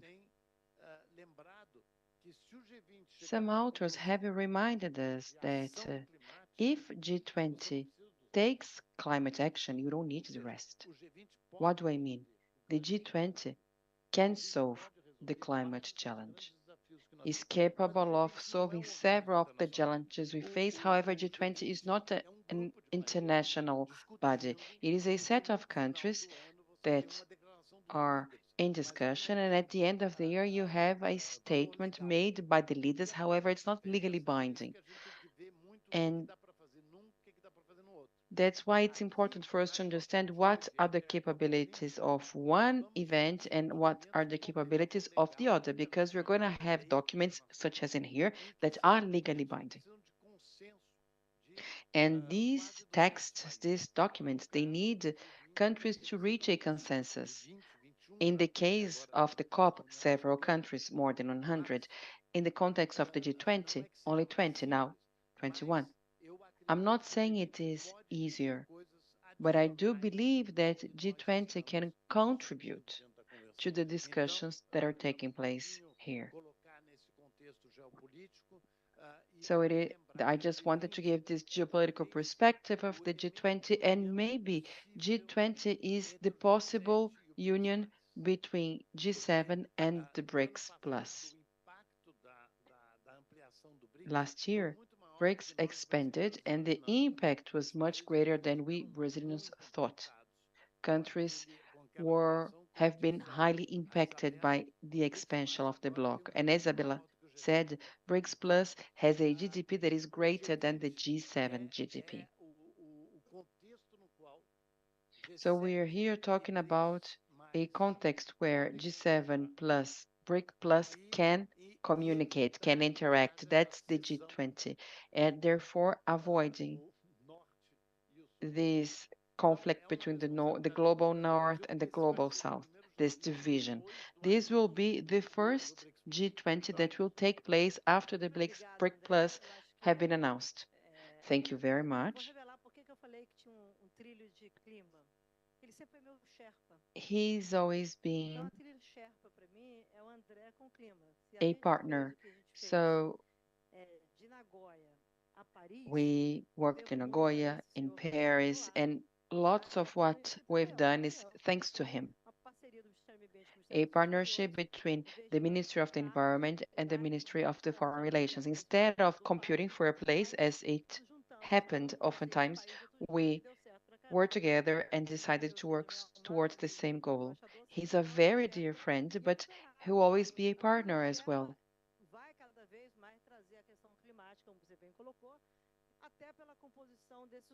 And I think that the G20 will have an influence on the climate issue. I've recently published an article at the paper Value. It's explaining about each track. da reunião, que eu falei, gente do céu. O G20 ganhou uma complexidade, né? Querendo ou não, porque você entra com outra demanda, e é muito engraçado, às vezes, os ministros da Fazenda com So dizendo assim, começou conosco, we had this little competition because the Ministry of the Economy said it was only ourselves in the beginning, now it's everybody. But jokes aside, the world is changing, economic systems are changing. At the IMF, we are discussing financial reforms, trade reforms. G20 is hosting all this in a way. Brazil proposes to modernize, to promote advancements, and this will, and the G20 meeting will be taking place in Brazil. So there is no disruption. There is steps that are being taken, and the Ministry of the Economy is becoming increasingly important in a climate agenda. So, Ivan, you represent, you come from the Ministry of the Economy, you are a representative. So, what can you tell us about this preparation? What can Brazil bring to the world? How can we help in this context of a world that is unfair, unequal, where money needs a better allocation? But of course, when it comes to financial movements, we have to be very responsible.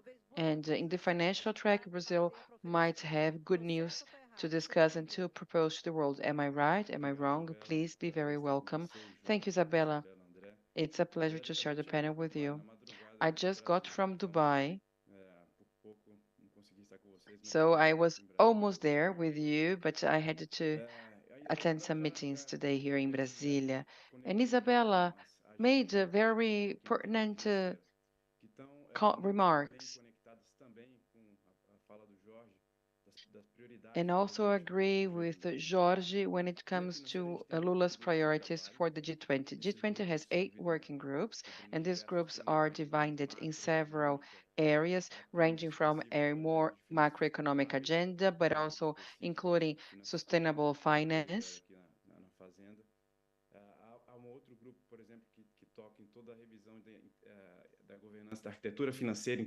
We have the entire financial architecture where we discuss IMF debt, multilateral development banks.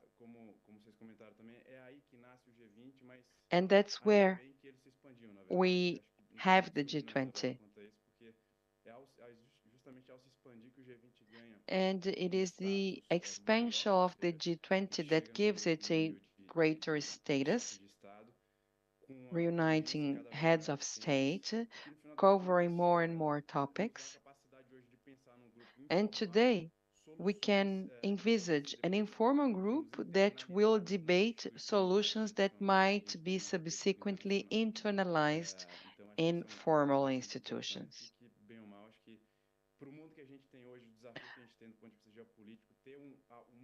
In the world where we live, having a flexible model such as the G20 is quite useful when it comes to the financial track.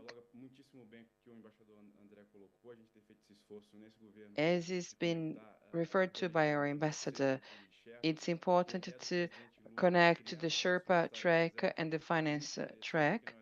And the proposals are very interesting because we have 2 critical topics that are going to be discussed under the Brazilian presidency, poverty and climate. So we are able to connect outcomes of both the technical groups. It is somehow a legacy of the group, and this connection is fundamental for finding solutions to both areas. And we can have a push being made by the G20. If you allow me, I would like to congratulate Ambassador André as to the bioeconomy works. for framing the international debate on bioeconomy. He has a vast experience in this area, so he proposed the debate on bioeconomy, which is very important. In addition to specific instruments that we might have in the financial sector, the G20 allows us to consolidate concepts that are kind of loose. So it will be interesting to link the bioeconomy initiative with other branches, and I think this will be very fruitful for the debate we're going to have on the bioeconomy agenda and the importance of the bioeconomy for technology, for energy, but also in connection with other aspects mentioned by Jorge in his previous meeting, namely allocating resources where they are most needed. And in contexts in which we have no reach under the current financial model. So for the financial track, I would like to touch upon three aspects that are directly related to sustainability. First of all, for the Sustainable Finance Working Group, which is specifically for sustainable finance, we will be discussing the importance of public funds to mobilize private funds. This group is targeted at mobilizing private funds for sustainable projects. There is a legacy, both co-chairs, differently from the Sherpa track that have no chair per group. When it comes to the finance Sherpa track, we have co-chairs that are US and China, for good and for bad. Fortunately, the work has been very positive, and we hope it will remain this way under the Brazilian presidency. Anyway, this is a group that assesses the possibilities to leverage private funds to actually allocate them to sustainable projects. And we also need to take into account the public funds. We have 4 climate multilateral funds, GCF, Adaptation Fund, and GEF. We have funds that are not bringing about outcomes, that are paralyzed somehow.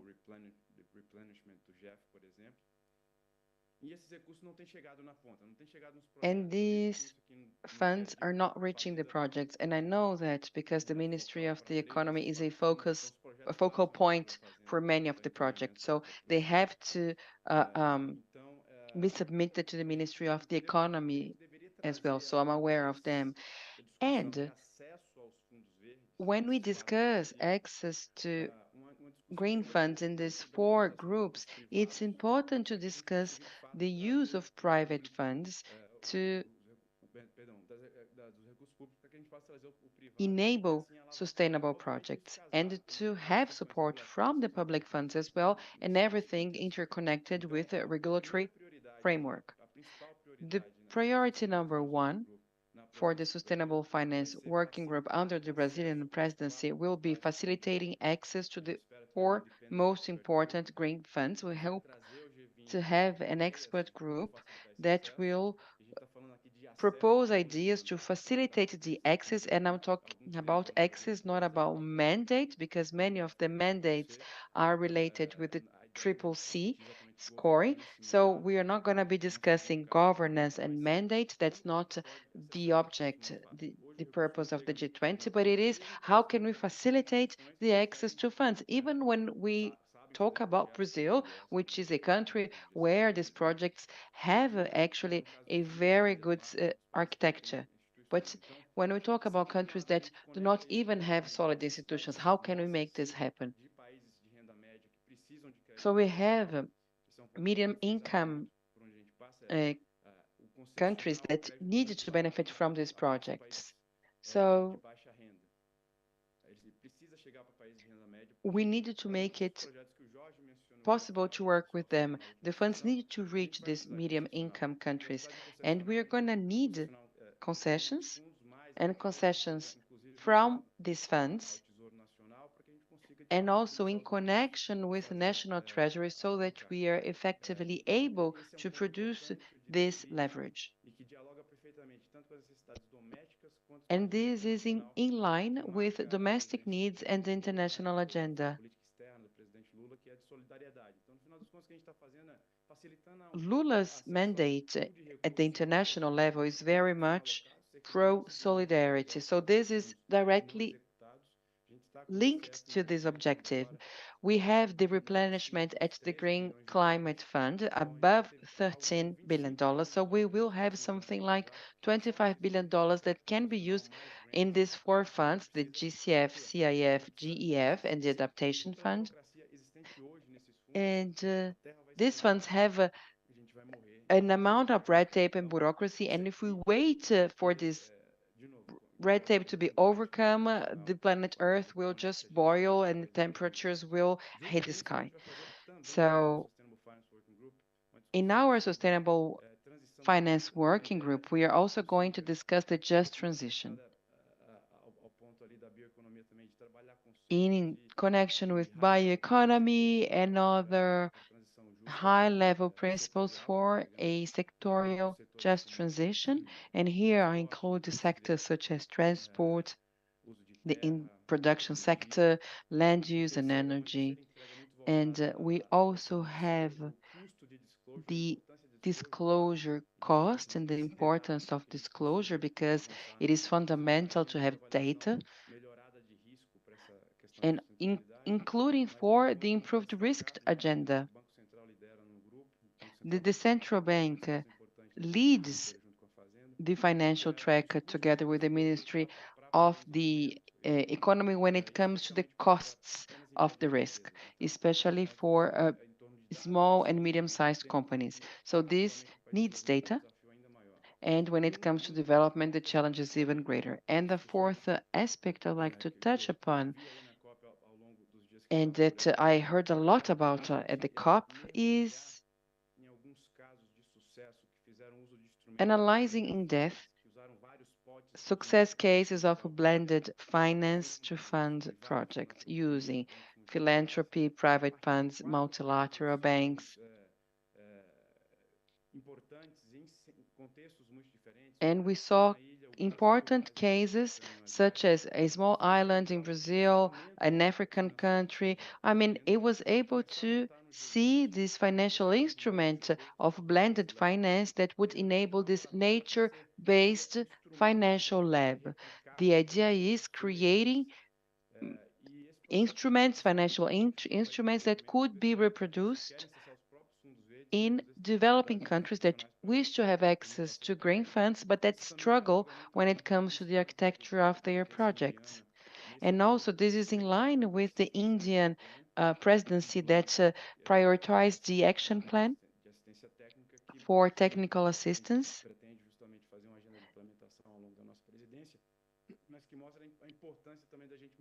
And it is very important for us to allocate funds to prepare projects in developing countries as well.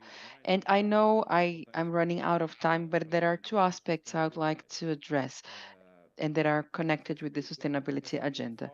One is the reform of multilateral banks. I'm so sorry, Ivan. Can you reduce a little because time is up and there is another session. So if you could please be brief.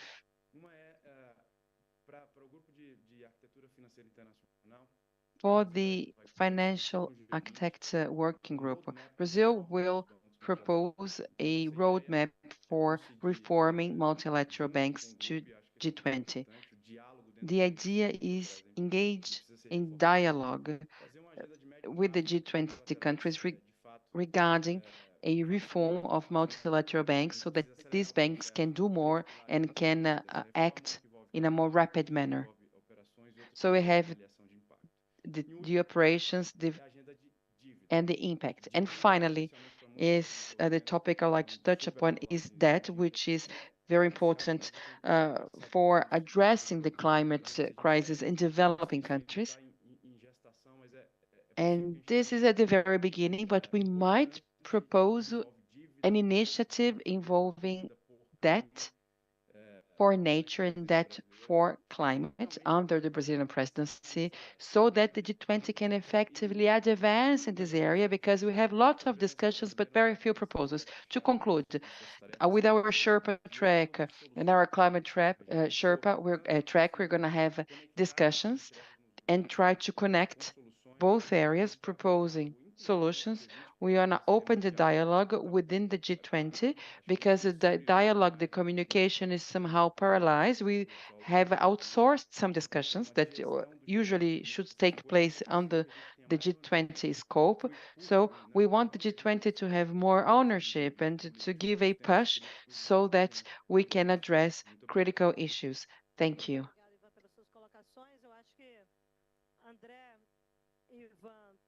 Thank you very much, Ivan, for your position. I think Ivan and Andre has given us a good sense of the role of G20, and now we're going to hear from civil society for the next panel to get their sense about the G20 and what it represents.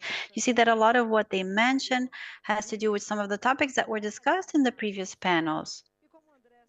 The complexity, the solutions that are necessary, and for the climate track, as Andre has mentioned, G20 might be essential in order to be able to get things going regarding the Paris Agreement in concrete terms and the current crisis we have, nature crisis. And in the case of Brazil, developing bioeconomy through an agenda of convergence and without leading to polarization. So Brazil next year is going to have all these meetings spread throughout 17 states, which means we bring the world to Brazil.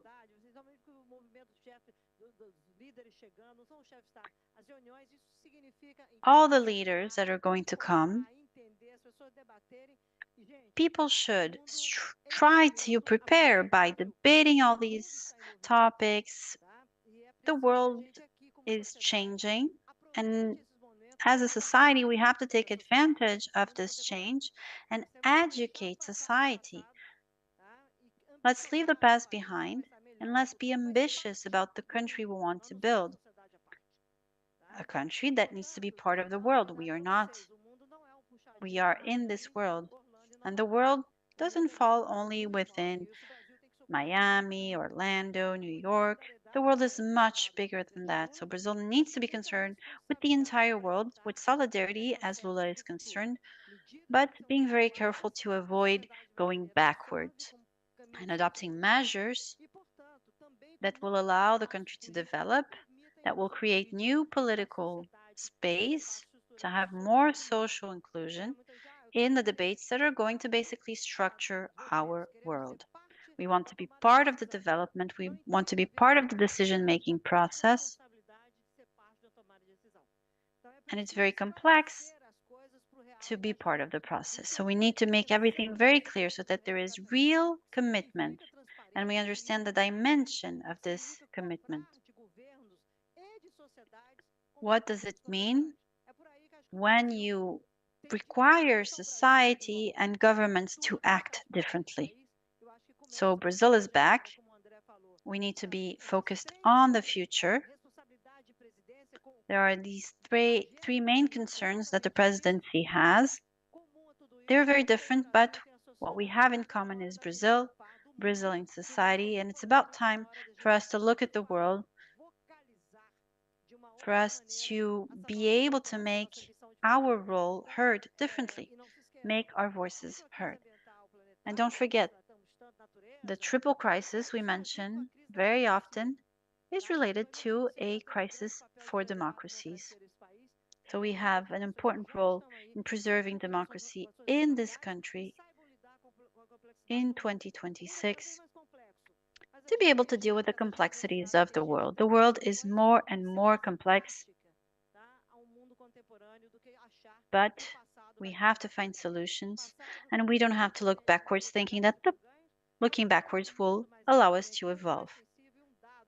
We need to look at the future. Future will be much brighter, much more intelligent. Just to give you a figure, when we talk about international artificial intelligence, and there's no innovation without IA, all the cloud technology that we use all the time, when you just make a basic consultation using some kind of international intelligence bot, you're consuming 10 times more energy. So when you're grabbing this mic, when you're grabbing your cell phone, know that there is nature inside. You can't just say, oh, well, let's just turn it all off. That won't be possible.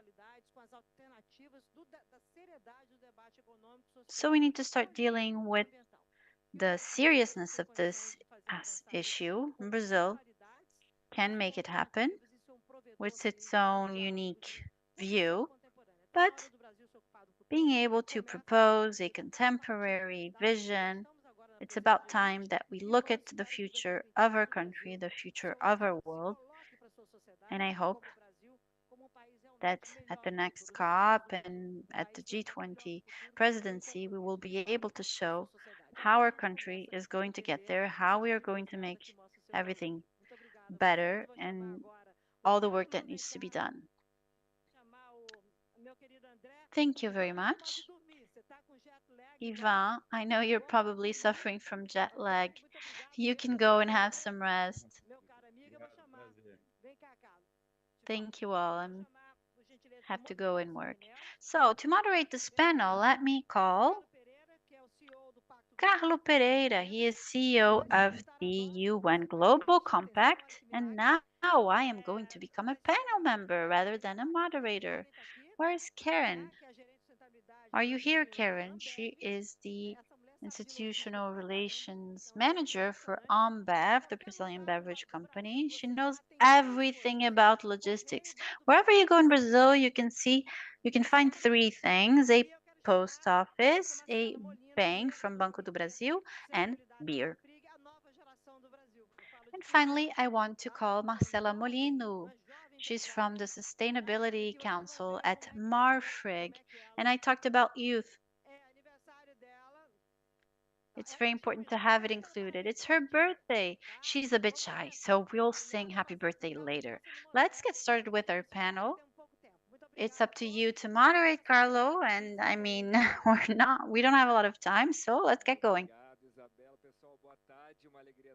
Thank you very much, Isabella. Good afternoon, everyone. It's a pleasure being here. We will not be singing happy birthday now, but maybe a round of applause, and I'll say why later. So for now, just a round of applause.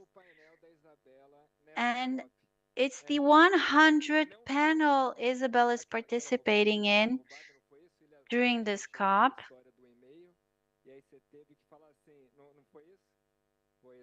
I heard there was some issue with one of these panels before.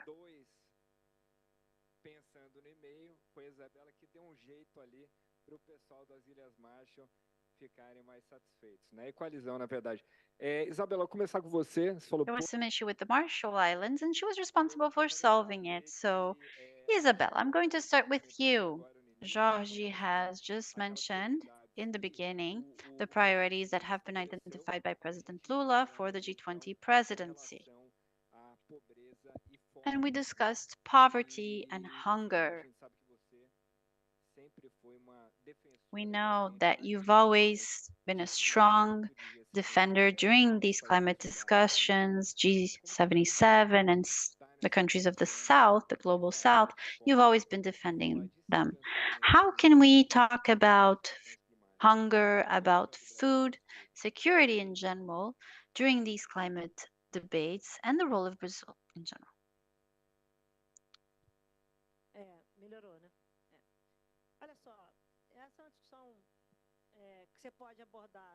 This is a discussion that you could approach through a business as usual approach. So food inequality, hunger, or you could have a contemporary look, which means you have to look at this vision that's still contaminated by how we used to think about this. Brazil is one of the biggest producers in the world because of a strategic decision made maybe 50 years ago when we decided that we would no longer import food. And we decided 70 years ago to invest in renewables as well. that allows us to have the clean energy mix that we have today. But this is a decision that was made because we couldn't finance oil and its industry. So we were brave enough and it worked. Everyone is jealous of our energy mix now. And people want to develop gas to make our energy mix even more expensive, a little bit dirty. I mean, doesn't make any sense. Ignorance in Brazil lately has been very aggressive on both sides. So about 50 years ago, we decided we were going to produce food at a high level, and we are. We have created Embrapa, the research agency for agriculture. People from new generations maybe don't know this, but back in the dictatorship, they would go to universities and they would get students at these rural universities and they had them do masters and PhDs abroad. And when you came back, you could work at Embrapa, at the research agency for agriculture. It was a policy similar to what is done in China today. And this is what allowed Brazil to grow a lot economically. So we had a vision, we had strategy, we were determined, and we used the political capital, the economic capital to build one of the biggest agricultural economies in the world. Able to develop biomass, biofuels, which provide solutions for aviation, for instance. And to solve the climate problem, you have to develop SAFs. So Brazil is a country that has alternatives, and Brazil needs to take another leap forward, a strategic leap for its agriculture. We used to have 3 crops per year. Because of a lack of rainfall this year, we can't get there anymore. So the effect of climate is more and more present. The uncertainties are there. And this adds risk to our strategic vision in terms of food production. But Brazil wastes a lot of food, not just Brazil, the world. I'm not going to go into the debate about being vegetarian or not, if you want your food to come from a lab. I will not go into the debate.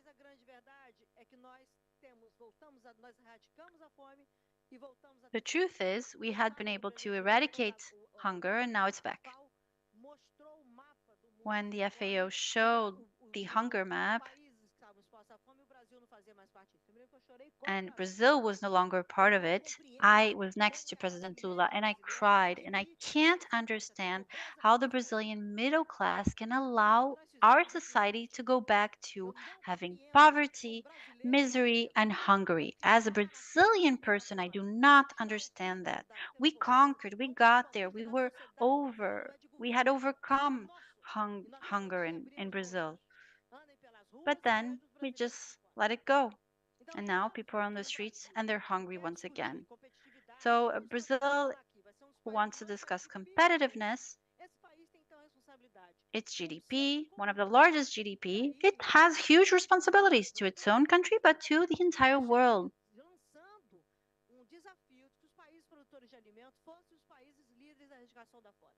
And Brazil has pointed the finger at the solution. Of course, the solution goes through technical solutions, geopolitical movements, all the meetings that are going to happen here in Brazil. We need to make sure that our population understands that we're doing it all so that they gain in terms of their quality of life. And we need to have a political impact, because if we're able to, or rather, when we eradicate hunger, when we end misery and hunger, we cannot allow it to go back. And this isn't political. This doesn't have to do with left or right. This has to do with social inclusion. Brazilian society shouldn't be betting against Brazilian society. I've never seen Brazilians love to say bad things about them, but go to a country that's at war. and see what it's like when you have no alternatives. You have no idea how complex it is for Ukraine, for instance. I've been there to be able to develop themselves in a context of war. And we're just throwing out the window the possibility of having a people that is happier, that is better. So the first SDG, I proposed it with André. Brazil proposed the first design of SDGs to the conference. The first one is ending poverty and hunger. So when you go to all these events, you have to understand that social aspects look at a country.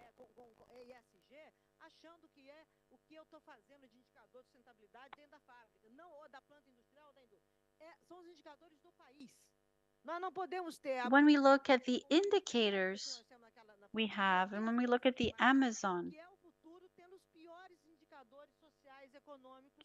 we need to keep it standing, but it's worthless if we have the worst social indicators in the world. You have to defend society. You have to defend social inclusion. It's about time for Brazil as a society to stand back the idea, to defend the idea that you can't have hunger in a world, in a country that is one of the biggest food producers. You need to be committed to this. And it's not about providing money so someone can go and buy food. No, the structure, the infrastructure needs to be there.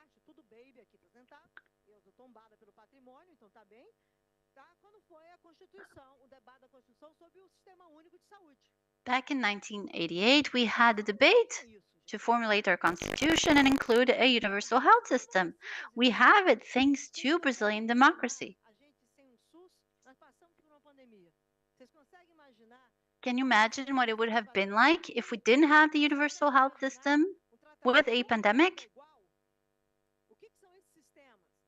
Can you imagine the fact that this system treats everyone as equal? That's essential. We're all equal. So we need to be ethically committed to this, to protecting the Amazon, to providing solutions. But we need to be committed to the idea that we cannot have hunger. We cannot live with hunger. We need to eradicate poverty. We need to be able to develop economy. And we need to build new forms of income so that we can reduce inequality. Inequality, social inequality, but also environmental inequality. People have no right to water, potable water, or a soil that's not contaminated. It's about time for us to look up close and see what exactly do we mean by environment, by well-being for the Brazilian population. So I think and I hope the president will be bold, as he was in Sharm el-Sheikh when he invoked the creation of these debates, these discussions, so that countries can be brave enough, can be bold about the discussions to make sure that hunger is in the past for the world, not just for Brazil. Brazil can get it done, and I have two people next to him, next to me, who represent companies that are trying to do it, trying to get it done. But if as citizens we're not able to demand that it happen, then what happens, what follows is what happened with the previous administration. People call it a new normal. It's not a new normal. When I talk normal, it means a normal distribution, it's statistics. It is not normal to go backwards. It is our obligation to support these initiatives, and we have to understand that right next to our own homes, people are hungry. People are very hungry, and that's not acceptable. So we have to convince the world that Brazil wants to lead by providing well-being and not by showcasing cases of tragedy. We want to contribute to a better world. We will not allow our neighbors to, we will not allow those who are next to us to go backwards, to have to die, and to have to live in hunger once again. We need to all be committed to ending hunger in our country. escutar a Isabela. Das maiores angústias é mediar a Isabela. I have a relationship when I listen to Isabella, which is very interesting because I have great pleasure in listening to her, but it makes me very anxious to be her moderator. Você lidera também o nosso grupo, agradeço por isso. Okay, now let's go to Karen. Karen, you're part of Bev. E eu queria me ater aqui nessa discussão. A gente I want us to get started with the discussion de adaptação, né? of adaptation, resilience, and of course, how companies can work on the idea of climate beyond mitigation. How can companies get it done, please? Quite a responsibility to speak after the minister. I'm your fan. And thank you for the Global Compact for the invitation. And also the work of SEBRI. I usually read your publications. So, Carlo touched upon mitigation, and this is an obligation of many companies, of many governments. Responsabilidade e além disso, né, do papel de influência que a And we gente have tem. companies that sometimes are larger than countries in financial terms. So maybe the emission of one given company is not so high, but when we take into account the scope 3, in case of Ambesi, a high fair of amount of our emissions are the scope number 3. We have hundreds of people working towards emission reduction. We are also working towards net zero, which consists in mapping all operations we have from the field to the glass, so we integrate agriculture, works on the shop floor, the use of water resources, the logistics as referred to by the minister. So how can I have a logistics that is green?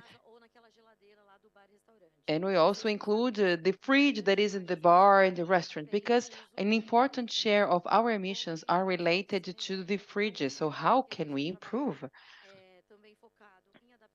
We have a work focused on adaptation, which is another line of work, but it is interconnected, meaning how can we ensure that our impact is reduced, and how can I help my ecosystem upstream and downstream so that my partners can also attain pollution reduction, emission reduction, and how can we have an impact on the chain. So in terms of adaptation, for instance, last year we had 8,000 hectares of restorative agriculture, and this is no easy work. Over 3,000 partners in the countryside, people who are planting sugar and maize and so many other staples.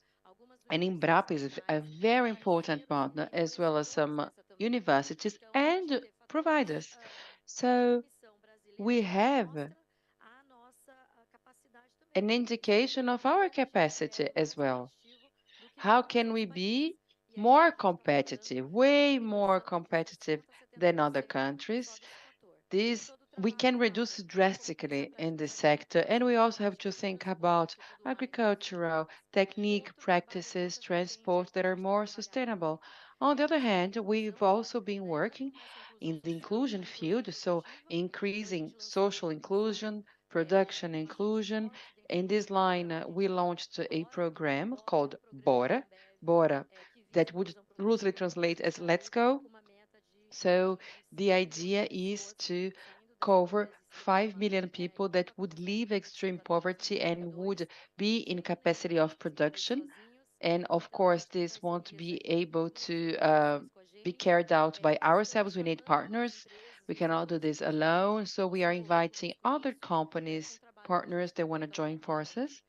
And we are thinking about providing training courses for people who are going to work with partners, with restaurants, with bars. At the moment of the delivery, we have a chat with them and we realize there is no capacitation in the area, no skill training. So we are, in this sense, providing training capabilities. We are using our channels to try and include people.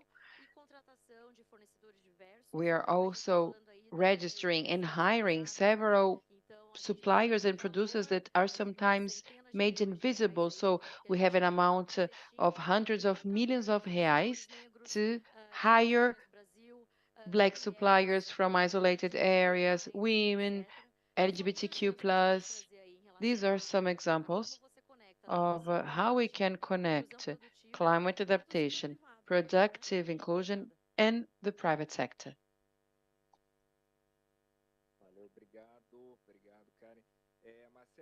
Thank you, Karen. Marcela, congratulations.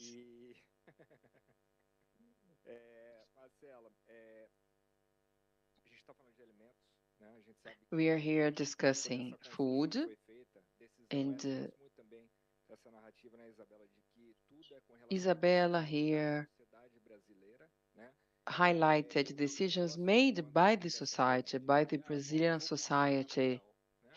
Some people say vocation, a natural gift. No, if there is no decision made by the society as well, we are not able to make things happen.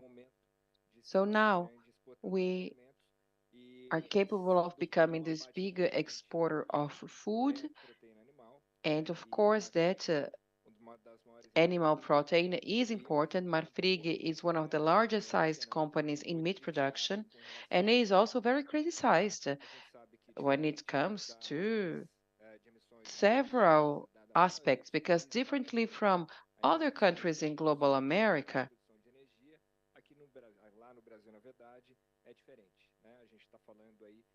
we have a difference because we have 40% of emissions related to land use and 30% agribusiness that include the deforestation plus the pasture.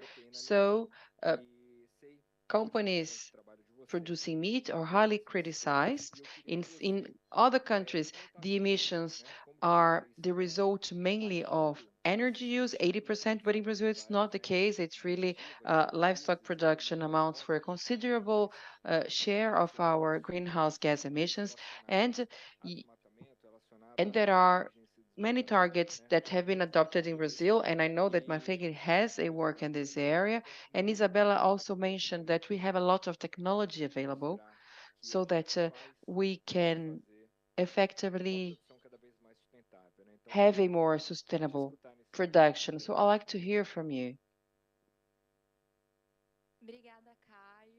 Thank you, Caio. Thank you, everyone. I would like to thank Apex for this invitation. SEBRE, the Global Compact, it is an honor to be here with you.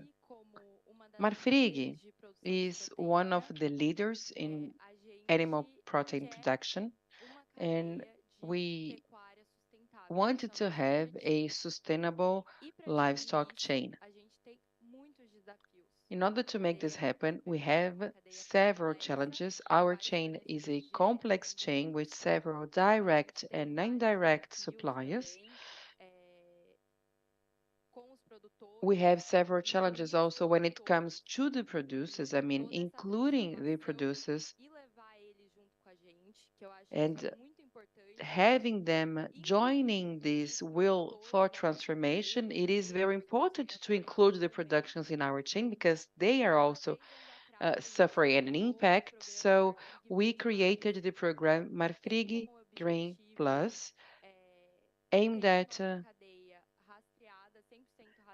having 100% of traceability in our chain, a chain that is free from deforestation. And last week at the COP, we disclosed an investment amounting to 100 million reais that will be allocated for this program, Marfrig Plus, Grain Plus. We've been able to include 3,800 producers in our production chain and supply chain. So we intend to include the producers rather than excluding them, because when we exclude, we cannot make a difference, and they can contribute a lot, because if we don't include them, they're going to sell their meat to others.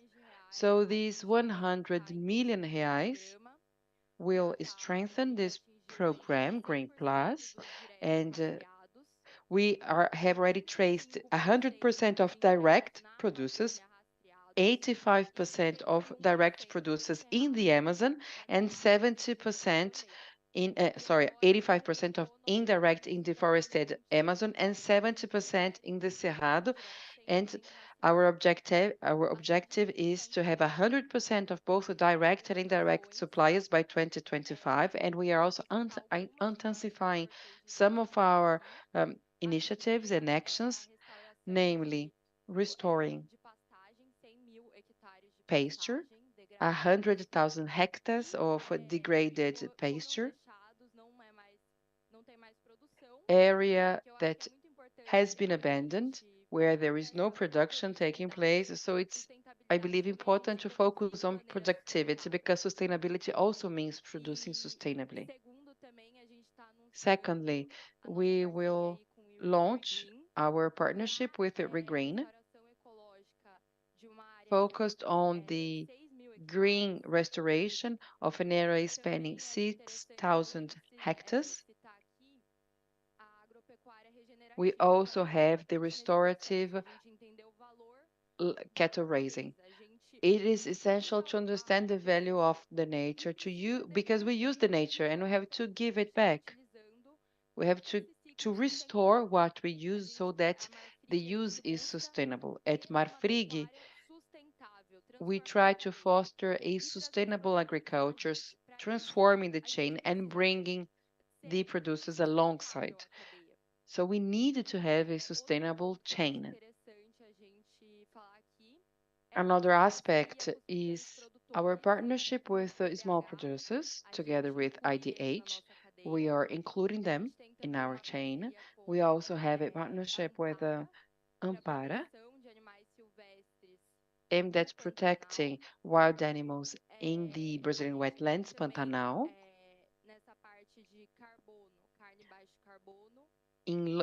We also have a project for low carbon meat and neutral carbon meat. This is a partnership with Embrapa. We are now working in the development of a label and the measuring. We needed to measure our level of absorption from the soil and the level of emission. So we have a partnership with Agro Robotics to carry out this measurement work. And finally, the genetical improvement. If we have good genetics in Brazil, we can produce faster. We need less time to produce cattle, and therefore we're going to consume less energy. Thank you. You know, we are really out of time, but we have always final remarks. And I developed my methodology for final remarks. I never got this thing of final remarks. Final remarks, 1 is, oh, I forgot to mention that, blah, blah, blah. 2, I want to speak again. Number 3 is, I want to sell something. And 4th case, I am going to make compliments. I won't allow 3 and 4. So if you have something to say under scope 1 or 2, I accept. Do you have anything to say?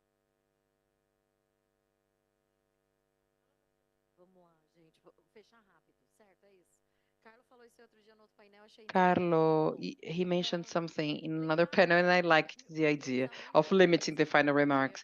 But I wanted to congratulate this initiative made by the government that is playing a leading role in the presidency of the G20. We heard the ambassador who said that this group is not maybe a legally binding group, but it has an important influence. And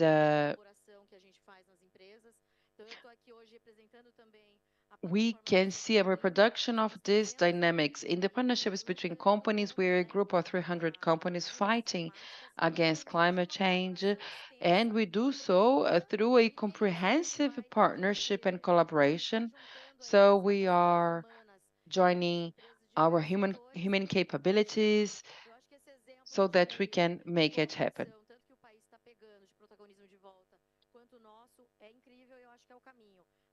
I think we are all on the right track. We cannot solve this problem alone. The sustainability agenda is not one of a competition. I sit on the same table of my competitors to discuss sustainability, and it's great to see that Brazil is doing the same. Just to close, I believe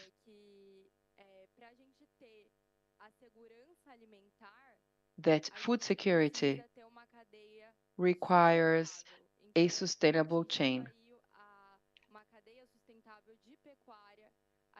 Having a sustainable livestock production will contribute to food quality, food sovereignty, which is essential.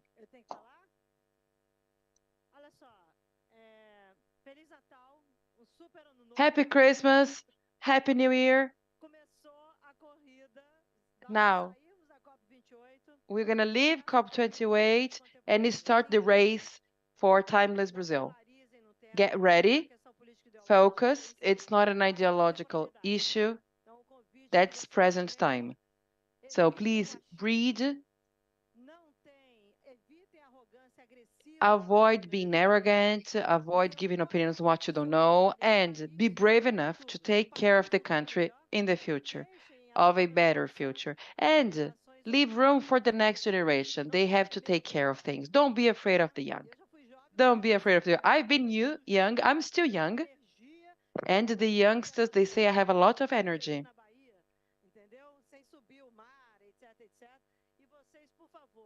So please, take care of Brazil.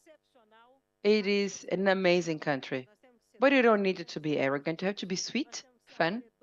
We have to be warming and welcoming, and this includes seeing the world in a different manner. Let's celebrate a country of peace in all frontiers. Let's pay attention at our neighbors, the developing countries. Let's host them, welcome them, and not put ourselves in a position of saying, we are great, we are badasses. No. Let's welcome, let's host. You are young. Wish for a better country with no hunger, lower inequality, and greater commitment of each and every Brazilian. That's how we're going to change our country from within. And be brave to be Brazilian. Brazil is no small thing. Thank you.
Boa tarde a todos. Desculpe pouquinho o atraso, em função da organização e da mudança dos painéis. Em primeiro Hi. lugar, eu gostaria de dizer First of all, I would like to say that I'm very happy to be here. My name is Cláudia Teixeira. I am from the Institute of Technological Research in the state of São Paulo. And when the government, when Apex proposed for the organization of panels, including the social participation, we were very enthusiastic. So we proposed this panel on bioeconomy and circularity for a sustainable future. So we are happy to share our experience and to somehow contribute to a more sustainable country. In this panel, we have different perspectives that are gathered. First of all, we are honored to have the governor of Amapá, who is here with us. So we have an authority here in our panel. Thank you very much, Mr. Governor, for your presence. We also have coordinator of sustainability of Riachuelo Company, Yara Machado. I also have Caio. He works at CBA, the Amazon's Bio Business Hub. Thank you very much, Caio.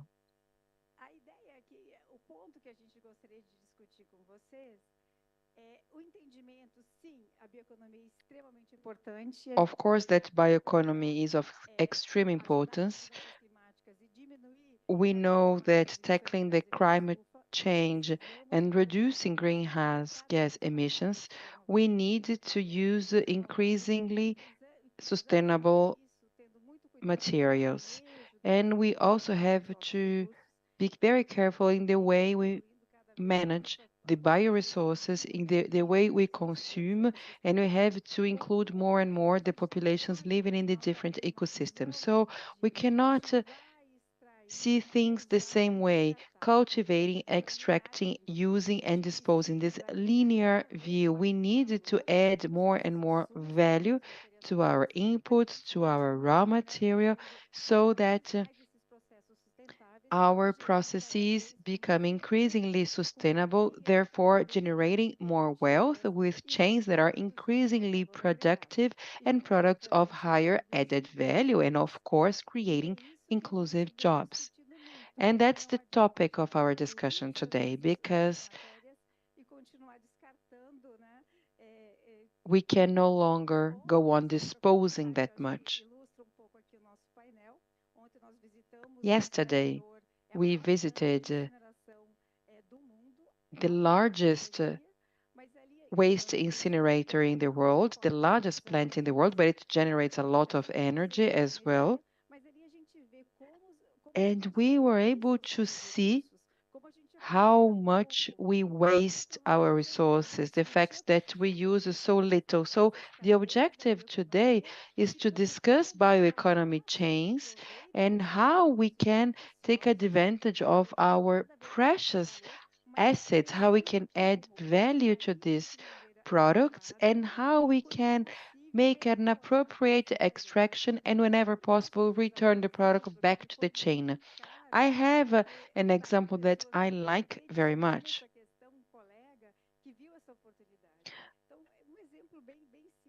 It is quite simple, but it is the biodiesel chain. We have the oil we use for cooking, the cooking oil, and people didn't know how to dispose it, whether to dispose it as waste, to mix it with water, and then we realized that there is this waste, which is the oil, the cooking oil that had already been extracted and could be the input of a new chain with the creation of jobs in order to purify cooking oil. And during the pandemic, we could buy 1 liter of it for 20 reais during the pandemic. So this is a more reasonable look, I think, that entails a more sustainable use of our natural resources. So here is my question for our panelists. I would like to know from you, what are you doing in the context of this agenda? Can you give us an example that you are proud of? And then, please, what challenges do you see on the journey? And also, what are the opportunities, in your opinion, to scale up this type of initiatives so that we can have concrete measures? I would like to hear first from our governor of the state of Amapé for his introduction. You have about 10 minutes each. Thank you. Good afternoon. Good afternoon, everyone.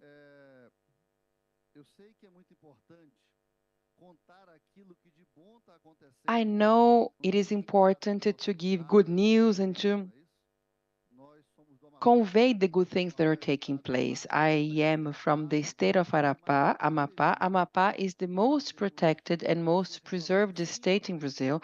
97% of our native coverage is intact. 73.5% of our area is somehow protected by different types of legal protection, indigenous areas, conservation units, and we are so proud of it. However, there is a dichotomy in place, a contradiction that is not sustainable. We have the best environmental indicators in Brazil. However, we have the worst socioeconomic indicators in the country. This contradiction is unbearable, and it undermines initiatives in favor of preservation, conservation, and sustainability. How come we have the best environmental indicators, but people live in poverty?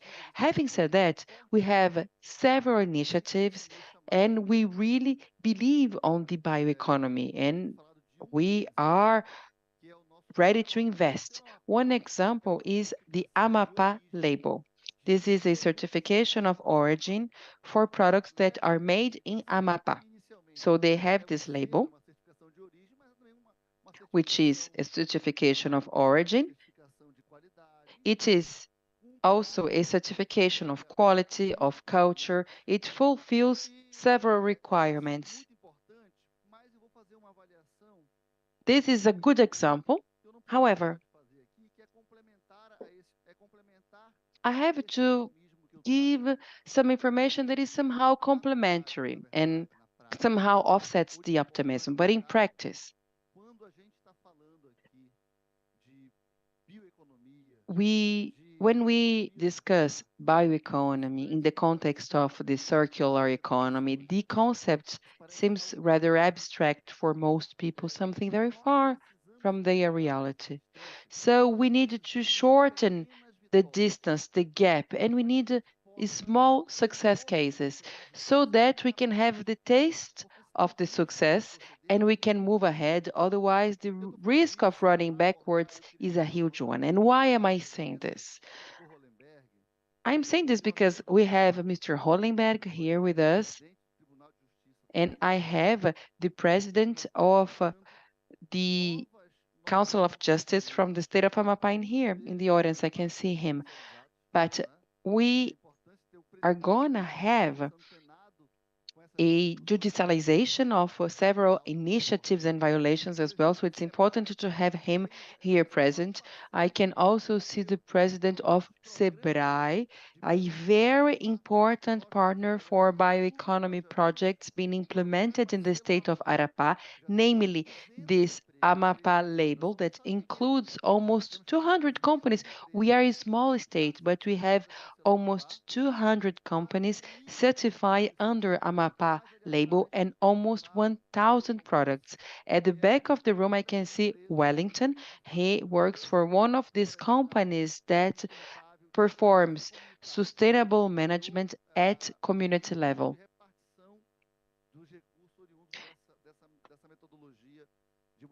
And it is a forest management that has a technology that is widely shared with other institutions in the state. I can also see Mr.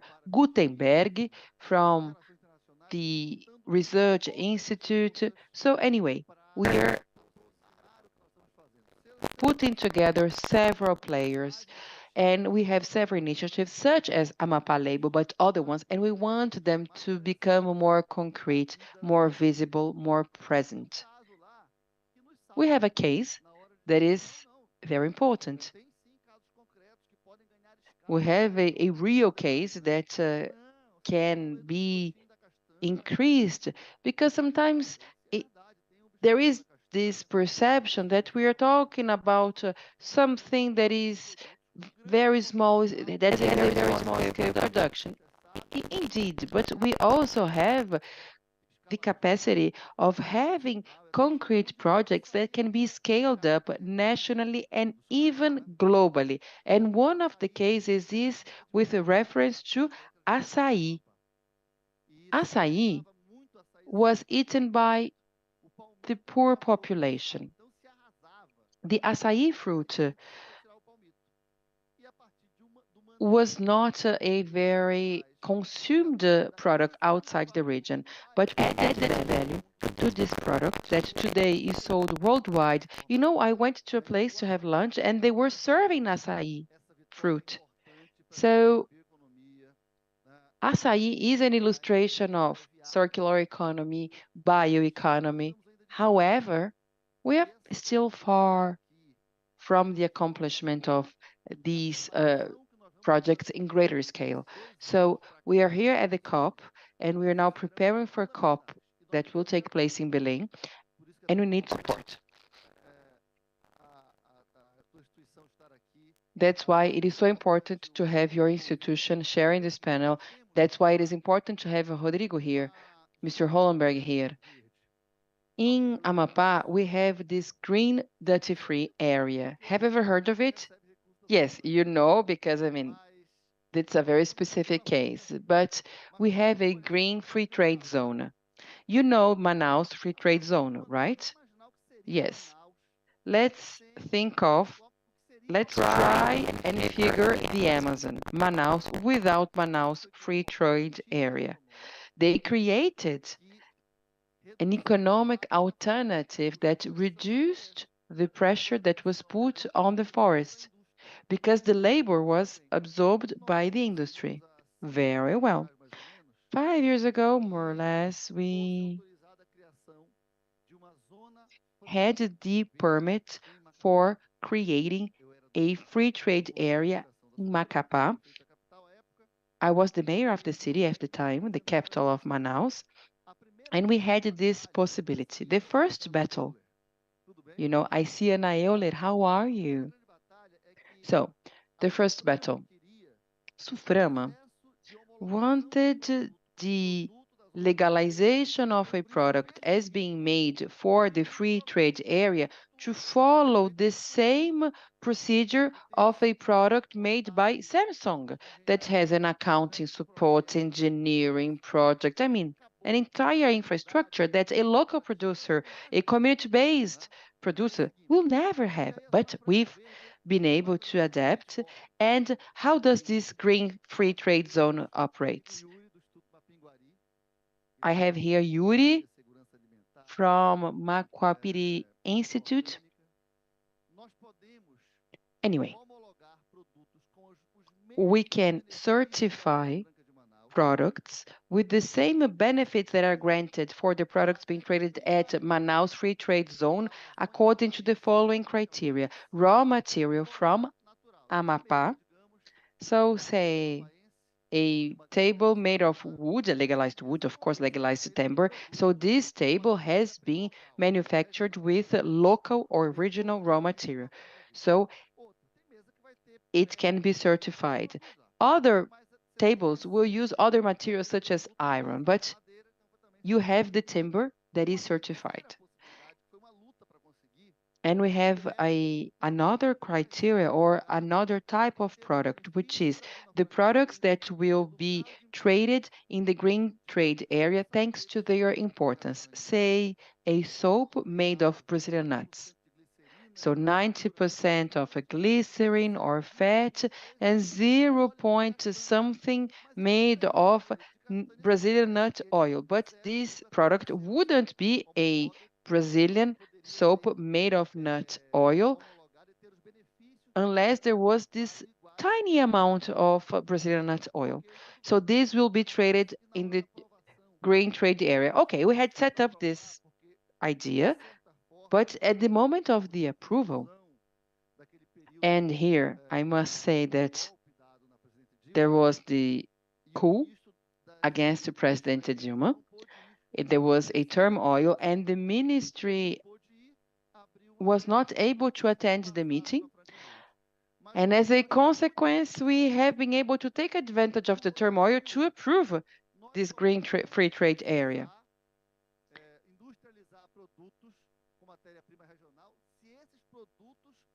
But we have one requirement.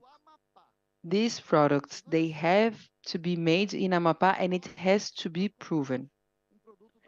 But then, say you buy açaí that is produced at Ilha do Pará, right across from Macapá. Then this product cannot be labeled, cannot be certified. And here I'm not trying to criticize the green free trade area. What I'm saying is that we have the import of products from all over the world. So the products are processed and sold at Manaus free trade area, but we at Macapá, we cannot buy açaí that is produced a few meters away, but outside our frontier to trade under our grain trade area. So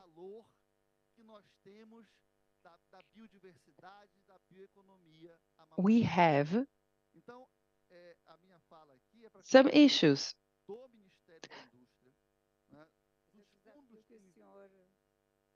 I'm sorry to interrupt you, but this is a challenge. We have a partnership with Cumaru.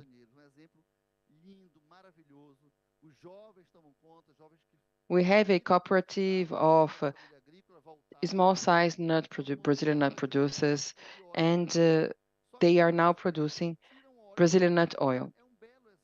And they sell it to Natura company.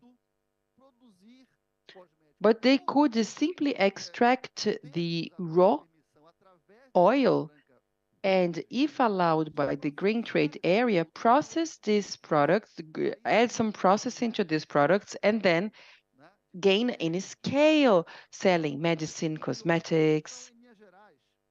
Anyway, what I'm trying to say is that we are working very hard. Amapá label is a real case. Açaí fruit showed us that it's possible to have the bioeconomy, but we needed to unlock several capabilities because we have obstacles that hamper and hinder all the good aspects we've just mentioned.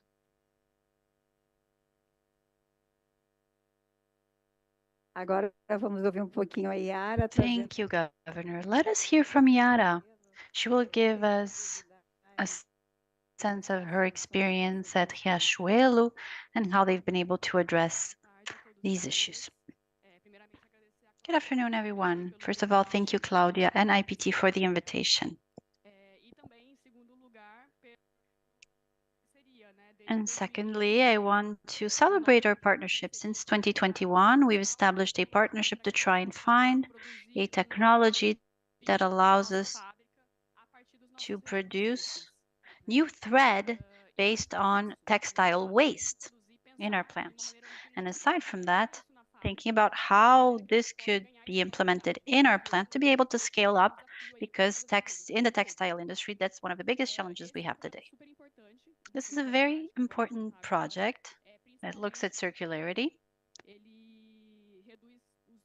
especially because it reduces the two main environmental impacts of this sector, in my opinion. One, reduce the amount of textile waste that you have from our processes, but also post-consumption. So what happens to clothes after we sell them, after they have been worn and they are thrown away? We have a huge problem about throwing them away, and less than 1% of textile is recycled worldwide.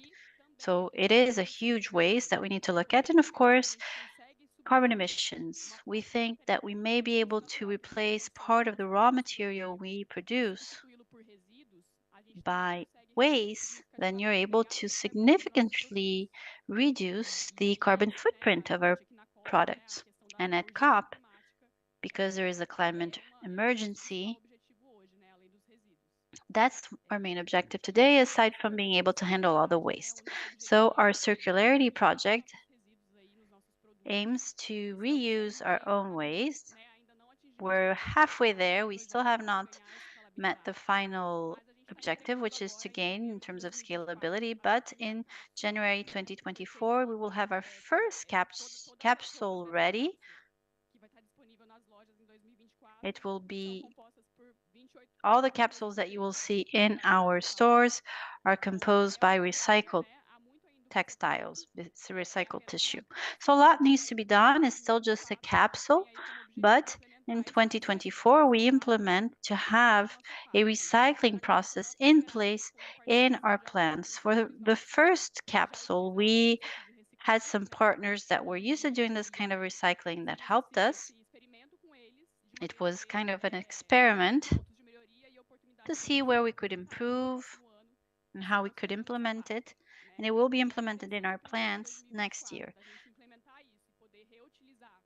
So having that ready to go in 2024, being able to reuse our own waste, so pre-consumption waste of tissue, and then we have to go beyond. Sustainability is never an end in itself, it's a journey. So once we're able to implement this at the plant, we have to think about the waste post-consumption, which is the main problem globally speaking. We do not discard our clothing in the right manner. So how can we work with consumers to make sure they have a place to bring their clothing once they don't wear them anymore, and they can be reinserted in the production process once again? It will have an impact in carbon reduction, carbon emission reduction. We signed an agreement or a commitment with IBTI to establish our own carbon reduction targets. This is based on science and what's been decided in the Paris Agreement. And when we signed this commitment, we made it very clear that most of our emissions come from scope 3, and mostly, and also what comes from raw material and all that chain. So with the partnerships we established with IPT, for instance, we're able to understand how we can reduce our emissions during those phases so that we can meet targets that are in line with the Paris agreements in order to be able to reduce global warming. Acho que é importante também colocar, já que Also, because the Riachuelo plant is located in the Amazon, I think it's important for you to also mention those issues. How can you get the local communities who are producing the raw material involved? There's still lots of cotton in the textile fabrication process. So can you talk to us about it? I think it's important to hear about that aspect in this forum. Just one last topic about circularity. The capsule and what we're focusing on today has to do with cotton recycling, which is, as was mentioned, the main raw material we use in terms of quantity. Aside from the circularity project, we have a series of other actions guided towards sustainability. And the second is precisely the project that Cláudia has mentioned. It's what we call Agro Sertão, a partnership we've established with producers, cotton producers, through agroecology from the state of Rio Grande do Norte. So it's not organic cotton, but they're not using any chemicals, any pesticides. And there's also a social inclusion aspect, which is very important. So They generated 17 tons of cotton. All the cotton that is produced is sent to our plant in Guararapes, in the capital, Natal, and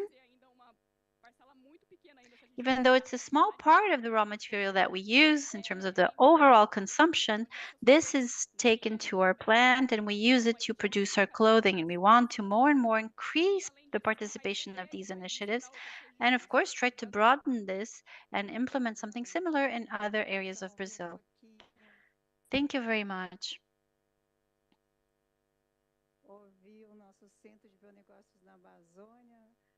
Let's hear from CBA, the Biobusiness Center of the Amazon. What initiatives do you have to be able to develop this more inclusive agenda? Thank you very much, Claudia. Thank you for allowing us to have a space here to tell you a little bit of what we're doing. Also, thank you, Governor of the State of Amapá, for being here. It's important to hear from public authorities and all the work you're doing to promote public policy. So to back up free trade zones, and to be able to have these tax exemptions available to companies that want to develop bioeconomy, which is precisely what we want, to be able to develop social and economic aspects to help with environmental aspects. So thank you very much for everything you've been doing. It's a pleasure being here next to Yara, who represents the productive sector, also a partner, a potential partner of CBA. IPT and CBA are research companies that look at concrete applications and how we can improve businesses, meaning the kind of development we want to advance to promote sustainability, to promote the environment and defend it, bringing economic development for people who live with the forest so they will not be tempted to do something else, such as deforestation, illegal mining, etc. This is what CBA wants to promote. So the new Biobusiness Center of the Amazon that I represent has existed since 2011 in Manaus. It's a biotechnology center for the Amazon. It had been managed by the federal government, SUFRAMA more specifically, and a selection was made through a bidding process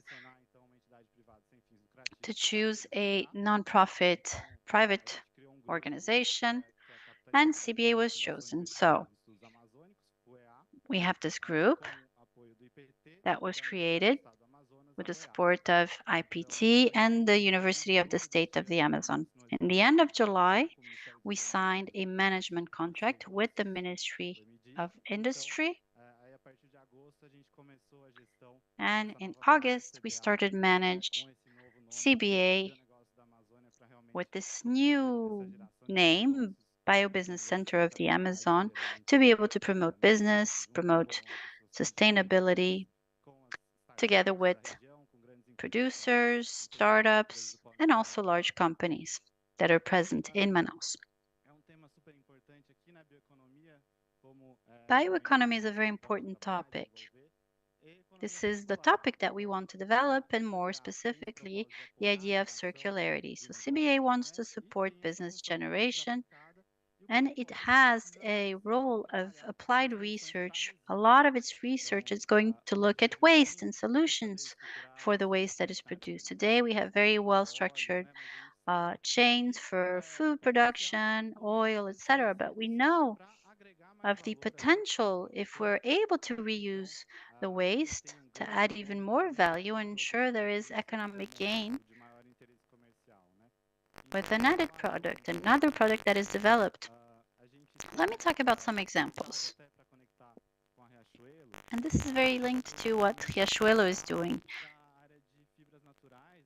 We've been developing fibers, more specifically Curauá. It's similar to pineapple, but Curauá has very high mechanical resistance properties. It's known as the most resistant fiber in the world today. So it's interesting for the textile industry to use such a product, but also other industries. Thermoplastics have been doing research with us to develop Curawa and another non-renewable source, perhaps, but making it a little bit more sustainable by using this natural fiber. And Curawa is an excellent example of how you can use everything in one plan. You have the waste when you produce the fiber that you could use in paper making industry. You have this beautiful pineapple that it gives. It's very valued. It's beautiful. It's used by designers sometimes. So it's a case of success. We are trying to establish a production chain. We have a partnership with a study with the city of Itacoatiara. They already produced the pineapple from Curawa, but they would be interested in working with other similar inputs. So we're trying to work on the research to be able to develop the value chain of Curawa, and maybe Curawa will soon be available to companies like Riachuelo and others. About oils, I want to mention Andiroba. We know for a very long time it has a high potential for cosmetics, plant medicine, but lots of very big companies have started using Andiroba oil in their products. However, this always generated some residue or some waste, rather. Yes, some waste. So there is a biotechnological process we're trying to develop when you have the waste that can be used to generate a biosurfactant, a molecule that can be used for other products in the cosmetic industry. And we develop traditional knowledge as well. We know in circular bioeconomy,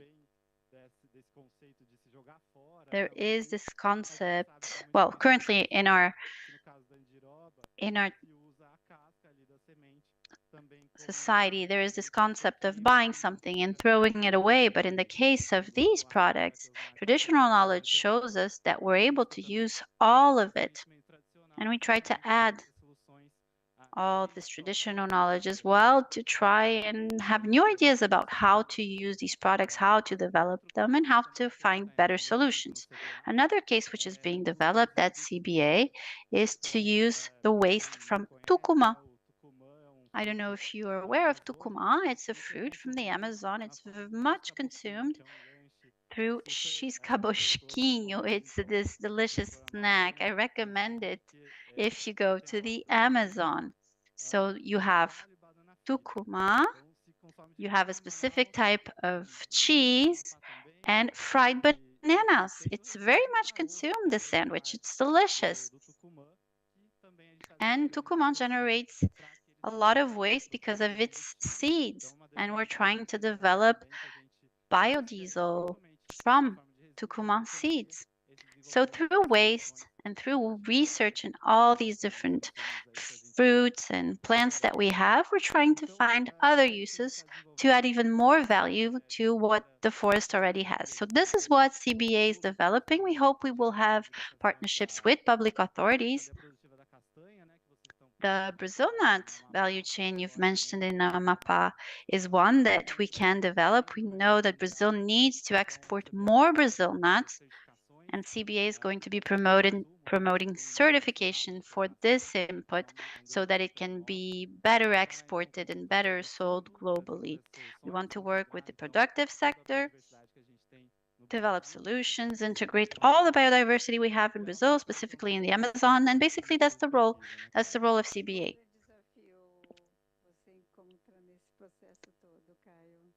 What main challenge do you find? What's the biggest challenge you have? Well, precisely in organizing the production chain. So in order to be able to process the waste, you can't just go and fetch it from a city way very far away, take it to the capital, and process it there. So we need to try and develop these hubs in outside of the cities, even if it's going to be simple processing, but it needs to be close to where the waste is generated, so there is a reduction in terms of logistics and its costs. And of course, this becomes feasible economically, but also we provide more value to the community and not have it all go to cities, to large urban centers. This is an essential aspect, making sure we're promoting social economic development and environmental development outside of cities, so all the financial benefits are there for the people who live away from urban areas. That's essential. A cadeira estava esperando o nosso secretário do MCTI, Rodrigo Hollenberg. We were waiting for Rodrigo Hollenberg, but he had an agenda with the minister, so he was not able to wait for us. And I will maybe start the conclusion of our panel. I don't know if he'll arrive in the meantime. But let's open for the final remarks of our panel, unfortunately without the presence of Mr. Hollenberg. But although everybody's wondering where COP29 will be held, because everybody's talking about COP30. COP29 is still a mystery, but actually we are very much looking forward to our COP30 in Brazil. So I have the question for the panelists. What are your expectations with regards to this COP that we are going to hold? What would you like to have being developed and implemented so that they are pretty much mature when we reach COP30, so that we can proudly showcase our initiatives? Starting with Mr. Governor, what's your expectation? What would you like to see happening? Less legislative barriers, more trading? What would you say? Well, first of all, the main expectation is to have a frank debate, sincere, transparent, without taboos, thinking about the real Amazon that does exist, that is wealthy, exuberant, things that are widely said, but without forgetting that there are people living in the Amazon that are very poor. So having an honest debate on the Amazon will allow us to address important objectives, namely sustainability,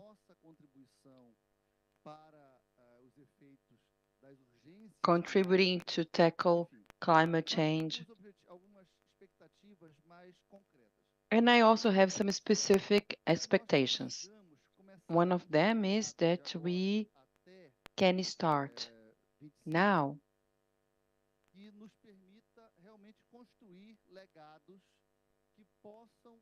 to construct a legacy that will allow us to develop the Amazon, develop Amapá with these assets we have. We need to solve the equation I referred to in my opening remarks, meaning the fact that we have the best environmental indicators and the worst socioeconomic indicators. O segundo legado é mais pragmático, sabe? Como a COP vai ser em Belém. The second one is we are going to hold a COP in Belém. And we need to participate in an active manner.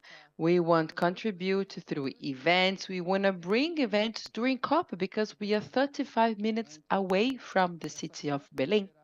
So this COP will be more successful and more effective the more it involves the Amazon and the Brazilians, the Amazonians and the Brazilians. I was talking to Edmilson. He's a friend, a personal friend of mine, and he agrees with me. The COP will be held in Belém. Yes, it will be held in Pará, but it cannot be Belém's COP. It has to be Brazil's COP, the Amazon's COP. And in this sense, the other states cooperatives, activists must be part of it. We want to be an active part of it. We want Macapá and Santana to have some funds being allocated to the structuring and preparation of this COP, meaning hotels, urban infrastructure, equipment that will be used to host such an event, because this material legacy has to be beneficial for us as well, because some cities lack totally structure. And the Amazonian population, they live in urban centers. We have riverbank communities, traditional communities, indigenous communities, quilombolas, forest communities. But in the Amazon, we also have big urban centers. Macapá is the capital of Amapá, and 95.5% of the population is living in urban area. Only 4.5% lives in riverbank areas, quilombola communities, and hurdle zone. And the same is valid for other Amazonian states. So we are also urban. Therefore, we require a material legacy from this COP that does not limit to Belém. And once again, I'm not positioning myself against. I think it is absolutely great to have a COP being held in the city of Belém. The same way our free trade area is wonderful. It's wonderful to have it. The same way, I think it's great to have a Manaus free trade zone because we benefit from it. So I'm not here to criticize, but sometimes we are not directly connected when it comes to taking the next steps for the COP, which is very important in my opinion. Natalia, your expectation, where we will be? Well, on behalf of a big company such as Riachuelo,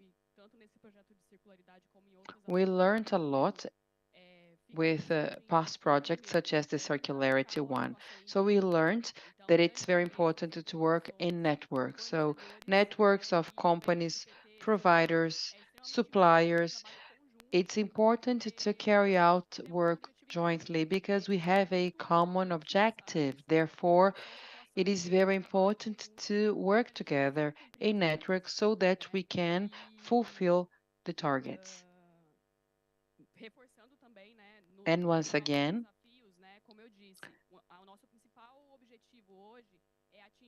our main objective is to meet the science target. And in order to do so, we require technology, so investing in research and development is of great importance. Companies that carry out research should be providing their services to big companies. There is a way, but we need to develop further this way. And that's it. Thank you, Yara. Thank you very much again for the invitation. And I believe that we should have more and more cases of bioeconomy and biodiversity in the production sector. When it comes to public policy, we discuss the free trade area in Manaus. It has to be further discussed, and we should have funds. And also we should discuss the bills that will allocate further resources to bioeconomy, such as the IT legislation in the Amazon that will allow technology companies to invest in projects to be carried out in the Amazon. So we have to work in networking partnerships with the public sphere, the private sector, research institutes, both applied research and basic research. And I believe that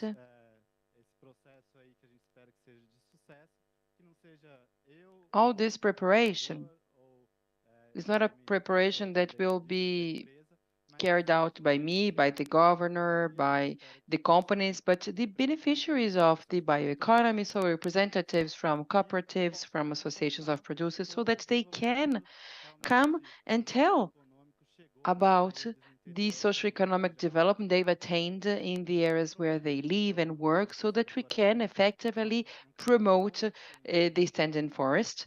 So there is a long way ahead.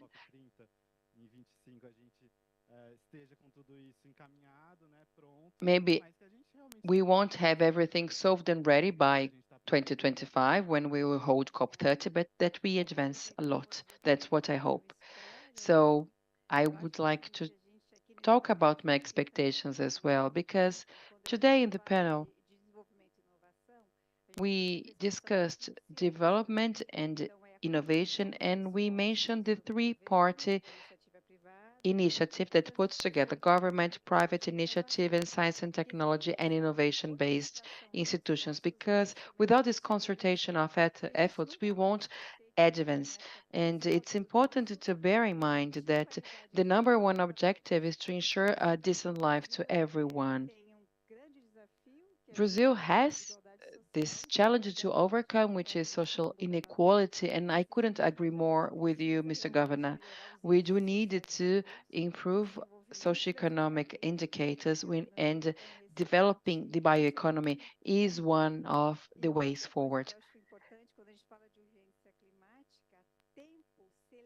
And when it comes to climate crisis, the time is of the essence. So I believe we need a consultation of initiatives and efforts in this time preceding the COP, so that by 2025 we can have concrete examples, and also so that the population can give their own examples. And I agree with what you said, the fact that most of the population are concentrated in urban areas. So there is a common challenge that we all share.